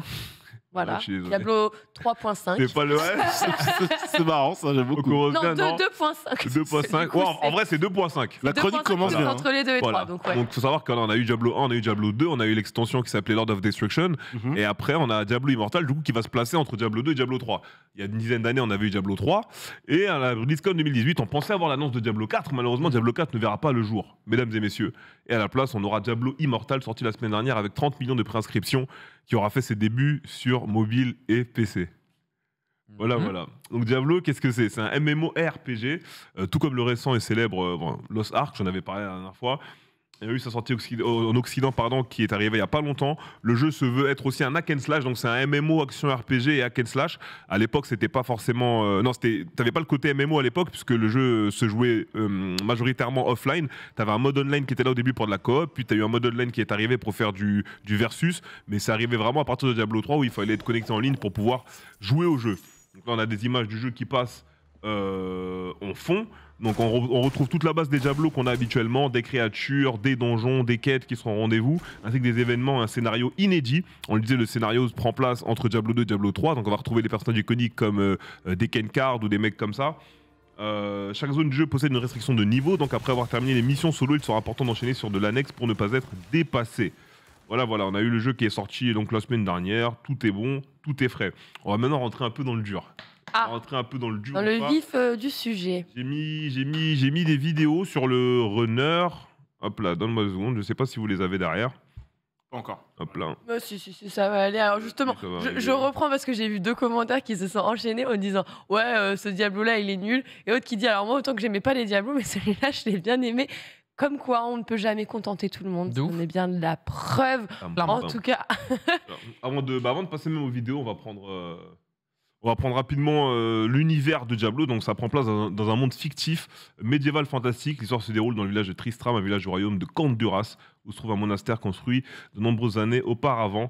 Et dedans, ça accueille la prison d'un démon connu sous le nom de Diablo, Bah donc oui. le seigneur de la terreur. Donc lui et ses Fameux. frères, Baal et Méphisto, encore Aïe. on compte dans les anciens Diablo, furent jadis bannis des enfers par leurs subordonnés, puis exilés dans le monde des hommes. Ils y sèmèrent alors la discorde et la destruction dans le royaume de l'Orient jusqu'à ce qu'un clan de mages appelé les Zoradrims, mené par l'archange Tyrael Lox, 3e du nom, réussirent à les vaincre. Les Zoradrims enfermèrent alors les 3 démons dans des pierres d'âme qui furent ensuite cachées dans 3 forteresses aujourd'hui oubliées. Donc voilà, on reprend vraiment la base du lore de Diablo. On y va dans Immortal, t'as aussi les pierres, t'as aussi pas mal de choses comme ça qui vont se passer. Donc pour revenir rapidement au runner, on va parler des classes de personnages, parce que comme dans tous les Diablos, on retrouve des classes oui. de personnages qui sont données avec... Les classiques, début du jeu. forcément. Exactement, donc ouais, pour mais non, commencer, on a Par le... nécromancien. Oui. on va commencer tranquillement. Ouais, j'ai fait les vidéos moi-même, donc ça n'a pas besoin d'avancer. On a le barbare d'abord, donc pour protéger leur terre ancestrale sacrée, ces guerriers sauvages mènent leurs attaques brutales en mêlée, déchaînant leur rage éternelle sur les hordes de démons. Bon, Donc on est sur la mêlée du physique, corps à bien corps, Brutus, bien tendre, voilà. bien Brutus, voilà. On a le sorcier, qu'en analysant l'énergie arcanique, les lanceurs de sorts rebelles créent de puissants enchantements magiques pour manipuler leurs adversaires et les détruire. Donc on a des attaques à distance et de la magie. Là, c'est ce qu'on a vu On en a extrait le- juste avant, le chasseur de démons. Juste après, on a le chasseur de démons qui était passé juste avant, muni de flèches, d'explosifs et de leur intelligence. Ces infatigables justiciers exercent leur vengeance sur les ordres démoniaques en restant à l'abri des attaques ennemies, distance et physique. Derrière, on a le moine, personnage, personnage moine. au corps à corps, là. un personnage qui se tape au corps à corps avec les arts martiaux, qui canalise leur énergie divine pour lancer de puissantes attaques de mêlée, se déplacer rapidement sur le champ de bataille et protéger les forces alliées. C'est ça. On a En le fait, croisé t'es trop qui est le chevalier de base, on va T'as de le la dire. vitesse, tu défends les gens, C'est tu ça. leur rends de la Et tu vie, rends- tu les et tu tapes protèges, aussi. tu tapes au corps à corps. C'est trop lourd. Ouais, c'est vrai que c'est pas mal. En vrai, c'est lourd. T'as le croisé qui est un peu le bouclier épée de base, et à la fin, t'as fameux nécromancien. ma stance à moi, le nécromancien. Évidemment. Voilà, qui joue avec la vie et la mort, qui ressuscite des squelettes magiciens, qui ressuscite aussi, pourquoi pas, des golems d'argile quand vous aurez le niveau pour. Spoiler alert, je ne l'ai Mais- pas encore, mais tout va bien. T'es pas niveau 60. Ah non, je suis pas niveau 60, j'ai pas mis 1 euro dans le jeu et j'ai pas Moi mis non encore plus. 50 heures dans le jeu, donc Les 40. ouais, je suis pas niveau 60 du tout. Donc d'ailleurs, on a les maps, j'ai voulu parler des maps rapidement parce qu'on a Oui. beaucoup de maps dans Attends, le jeu. du coup, on revient Dis-moi. un petit peu sur ceux qui ont été nextés parce que le féticheur, quoi. Ah, le féticheur, ouais. Oui, Et- t'as des classes de Diablo 3 qui n'ont Franchement, pas été mises. genre, ouais. moi Trop c'était triste. l'une de mes C'était classes, mon- tu ouais. vois, donc Ok. ça Pareil, me- c'était ma classe. ça m'a. En vrai, quand je l'ai lancé, j'ai fait oh. Ouais, Oh, un peu pareil, ouais. Attends, du coup, j'ai fait moine, tu vois, genre C'est trop complètement ça. différent. Bah, du coup, je fais nécromancien, quoi. Mais j'aurais Ouais. trop voulu avoir féticheur. Et justement, j'étais triste et déçu de pas le voir parce que, mine de rien, il a un gameplay totalement Ah, il est trop lourd. différent du nécro, même s'il y a ce côté où tu peux ressusciter des trucs. Ravi, Mais, ouais, voilà. mais en vrai, c'est pas du tout la même mécanique. Donc, ouais, j'aurais bien voulu avoir le féticheur. Mais bon, bah, il y est pas. Tant pis. Ouais. Tant pis pour Nazibo. Les druidos non plus, Puis toi t'as les joué druidos pas non peut-être plus. druidos. Si, j'avais un druide à l'époque, mais nécromancien aussi, donc j'ai pas de problème, j'ai ma classe, quoi, en gros. Ok, ouais, donc Donc moi ça va, t'a j'ai pas, pas boudé. ce- On va pas plus déçu sur cet aspect-là, en déçu tout cas. que ça. Mais en vrai, c'est Ok. cool, il y a quand même pas mal de classes. La problématique n'est pas, peut-être pas réellement ici. Ouais, non, je pense pas. 6 classes, ça va pour un jeu mobile. En vrai, c'est cool en day one. Ouais. Un peu gratos, Euh, ouais, effectivement. gratos en Oui, plus, en vrai, t'as ça pas va, machin ça et va. tout, donc c'est cool. Derrière, on a le contenu, donc c'est un truc qui est bien déjà sur le jeu, c'est le contenu, et je trouve qu'on n'en parle pas assez. Ouais. Peut-être pour d'autres raisons qui arriveront après dans la chronique, mais je pense que vraiment on est sur un Diablo qui, pour un jeu mobile, a énormément de contenu. C'est un truc de fou. Déjà, l'installation sur PC, je crois, c'était à peu près 25 gigas que j'avais. L'installation sur mobile, mon collègue m'a expliqué un peu, lui, sur Android, qu'il avait, je crois, 8 gigas installés pour le jeu. Puis, au fur et à mesure qu'il avançait sur les maps, il pouvait télécharger les paquets des maps. Donc, ça allait être un peu différent. Pour donner les maps rapidement, j'ai mis une vidéo qui va avec dans le runner. On a le cimetière de Sandreval, j'avais filmé ça au début d'ailleurs. On a le cimetière de Sandreval, on a 9 zones en gros, et dans les zones, on a des boss, sous-boss à vaincre et de la progression de l'aventure en ayant rencontré des personnages secondaires ou en ayant ramassé certains trucs. On a le cimetière de Sandreval, on a le bois obscur, on a la bibliothèque de Zoltun qui se trouve justement vers la mer de Chassar. On a le Tourbefiel, on a la mer de Chassar elle-même où il y a plusieurs zones où on peut atterrir, où on peut aller en partant d'ici. On a le mont Zavain, on a le royaume de la Damnation et on a le Toundra glacé. C'est ça. Donc tout ça, ça fait partie des maps du jeu auxquelles vous avez accès en allant dans le codex et dans les hauts faits. Et je trouve que pour un jeu mobile, ça fait quand même pas mal de contenu à aller chercher. Je sais pas Ouais, de pour ouf. vous. En vrai, pour un jeu qui est gratuit, qui. Alors, ok, c'est vrai qu'à l'époque, moi, je faisais partie le rare bastion qui est en mode un Diablo sur mobile, mais en fait, let's go, tu vois. Ah non, moi j'étais en mode let's go, genre tout le monde était. Je crois qu'ils se sont fait huer. Il me semble, Alors, tu vois. c'est exactement Genre, ça. C'est tout le monde a dit juste quelle hérésie en Ouais. fait. Et, J'en voulais Diablo 4, ouais. Et ouais. Alors, oui, mais ça n'empêche pas en fait. Ouais. Bah regarde, je voulais Diablo 4, je veux encore mon Diablo 4. Bien sûr. Mais est-ce que je suis en mode c'est pas ce que je veux donc je tu Ouais, vois, je vais bouder, non, je vais- Surtout enfin, que c'était Ouais. mobile only. Et en fait, les gens Au ils disent, début, ouais. bah, Ouais. oui, mais si vous voulez faire votre jeu mobile, faites-le, mais juste on veut une version PC, quoi. Enfin, votre mobile, on s'en fout. Donc c'était très. Ouais, c'est ça que ça a été mal La version PC était Bon, après, annoncée en plus très c'est tard. la façon de dire mais Oui. vous n'avez pas de mobile hein, tu vois genre Ouais. c'était un petit peu trop lesque, donc j'entends hein, que ça a bien trigger les gens, mais dans la finalité, je trouve que malgré tout, ils ont réussi à se rattraper. Et bon, après, ça traduit juste ce qu'il y a toujours eu. J'avais fait une chronique qui commençait comme ça. Les gens du commun des mortels ont toujours de la condescendance envers les joueurs de jeux vidéo. Hein. Bah, vous pouvez regarder le dernier épisode de Quotidien où vous avez été à l'Élysée, notamment, hein, comment on vous a traité une fois de plus à la télé. Et je disais, ce qui est vraiment navrant dans ce milieu, tout de même, c'est que même les joueurs entre eux sont extrêmement condescendants, quoi. Le PC Master Race va chier sur le joueur qui va jouer sur console, et les consoles vont rechier sur les joueurs qui jouent sur Ouais. mobile. Je vais- Les gars, vous je vais aimez la dire- même chose. Je vais te dire, Lox, mon expérience de Diablo Immortal, le premier jour, Day One, je lance le jeu. En moins de 5 minutes sur le chat, et j'étais sur un serveur français, hein, j'ai vu le N-word, Ouais. j'ai vu des insultes LGBT, et j'ai vu des darons se faire insulter. Ouais, non, mais le En chat moins de est 5 infâme, minutes. Et je me dis, putain, en infâme. fait, je suis vraiment déconnecté de ce monde, puisque moi, ça doit faire. Enfin, le dernier jeu multi que j'ai joué, c'est LoL. J'ai joué à LoL de 2012 à 2015. Sinon, depuis, je joue aux jeux de voiture et aux jeux de combat, il n'y a pas ça, tu vois, en ligne. Non. Là, tu joues à Assetto Corsa, tu joues à Mortal Kombat, il n'y a pas ça en pas ligne. ça. C'est fini. Ça, dans ma Clairement. tête, c'est des histoires de quand j'avais 12 ans, tu vois. Et là, j'ai lancé le jeu en 5 minutes, c'était le festival sur le chat. Et donc, je streamais mais à mes c'est- potes c'est- sur c'est- Discord. Et j'ai pas muté le chat. Je me dis, mais attends, c'est marrant de voir que les gens sont vraiment abrutis à ce point-là. Et du coup, C'est navrant. Dis le chat en c'est même temps, mais je ultra me dis, toxique. Et du coup, c'est les mêmes Ça a qui pas vont changé, en fait. chouiner quand on va leur dire un truc et qu'on va se foutre d'eux. Et en fait, bon, bah, comme on dit, on est tous le connard de quelqu'un. Désolé pour le mot, mais oui. Tu vois, donc, bien ouais, voilà, Au comme final- c'est un monde que moi je voyais plus du tout, même le monde du free-to-play, je suis très la- loin de ça. Enfin, je me dis, c'est chaud, on est en 2022, il y a vraiment des chômeurs assidus qui viennent sur un jeu pour insulter les gens, pour déverser C'est leur vrai. haine. C'est dommage, mais bon, moi ça me fait rire, donc bon, les couilles de ces jeux. L'un des aspects les plus toxiques machin. du coup actuellement aussi sur Diablo qu'il faut mettre en avant. Ouais, c'est super. Je pense pour des gens qui sont un peu plus touchés par ça, autres que moi ou autres, je pense que ça peut leur faire chier. Donc après, je pense que tu peux muter le chat, tu dois avoir des options. Mais sinon, bon, après, moi, Osef un peu. On va passer un peu au contenu. J'ai mis des petites vidéos rapidement pour montrer la boutique et tout ce qui va avec. Donc, pour la boutique, c'est un peu une boutique classique. Si vous avez joué un peu, je sais pas, Red Shadow Legends ou d'autres gacha. On rappelle que d'ailleurs, comme le jeu est considéré gacha, le jeu est banni en Belgique et en Hollande. Oui. Ouais. Donc moi, j'ai des collègues, belges et hollandais de la commu justement Mortal Kombat, Dragon Ball Fighters et tout, qui sont des mecs qui ont joué à Diablo 3 et qui me disent, bah Reza, je peux pas jouer à Diablo, en fait. De manière. Il y en a beaucoup. Ça avait été le cas de Lost Ark, Lost Ark aussi, ça avait été juste le cas. avant, qui lui aussi n'a pas pu sortir sur certains des territoires européens. Et attention, parce que je vous rappelle, il y a un nouveau rapport qui est sorti il y a quelques jours en Norvège, et il y a quand même 18 pays partenaires, des organismes des consommateurs, qui sont un petit peu en train de faire en sorte que ce système, on l'évite. Donc il y a un moment, ça risque aussi de tomber sur nous, typiquement. Okay. On embrasse White Black sur le chat. Du coup, là, la boutique qui est passée rapidement, on a tout ce qui était à la une. On a les emblèmes, donc les emblèmes légendaires éternels. Lors de l'ouverture d'une faille ancestrale, cet objet puissant permet d'ajouter des modificateurs à la faille. C'est quand tu es au centre du village, là où tu arrives, tu peux lancer des donjons et mettre des modificateurs pour pouvoir gagner plus de trucs. On a les packs classiques, bon, tu payes comme d'habitude. On a les cosmétiques, où là, ça va être que vraiment du visuel. Donc, tu vas pas gagner stats et tout. Ça va être un peu comme dans League of Legends quand tu payes du visuel et ce qui va avec. On a les services, on a la monnaie pour acheter de la monnaie du jeu avec du vrai argent. Et on a les matériaux qui sont ultra durs à récupérer dans le jeu que tu peux aussi acheter. Moi, j'ai mis 0€ dans le jeu. T'as un Battle Pass aussi, je crois. Ouais, je vais y venir. Ouais, c'est ça, on a un Battle Pass après. On a un pass de combat, divisé en deux parties. Du coup, t'as une partie gratuite. On débloque du stuff en progressant dans le jeu. Et t'as une partie payante, du coup, qui s'appelle Battle Pass renforcé, si je dis pas de bêtises. C'est ça, je crois. Qui va t'ajouter des choses. Et t'as même une autre option qui est aussi classique dans les gachas, celle qui te permet de débloquer un truc par jour sur 30 jours. Ouais. Tu payes un bail et sur 30 jours, sur un mois, tu débloques un truc par jour. Bon. Moi, c'est pas trop mes bails, donc j'ai mis 0 balles. C'est classico-classique pour les gachas, en vrai. Moi, je joue 0, genre, j'ai rien investi là-dedans.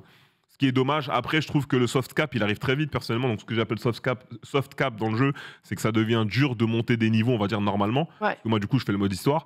Mais à partir du niveau 25, déjà, si je fais pas des donjons avec modificateurs, avec des mecs de niveau 50, 60. La faille d'invocateur et faut les faire assez régulièrement. En vrai, c'est là-bas que je monte de niveau.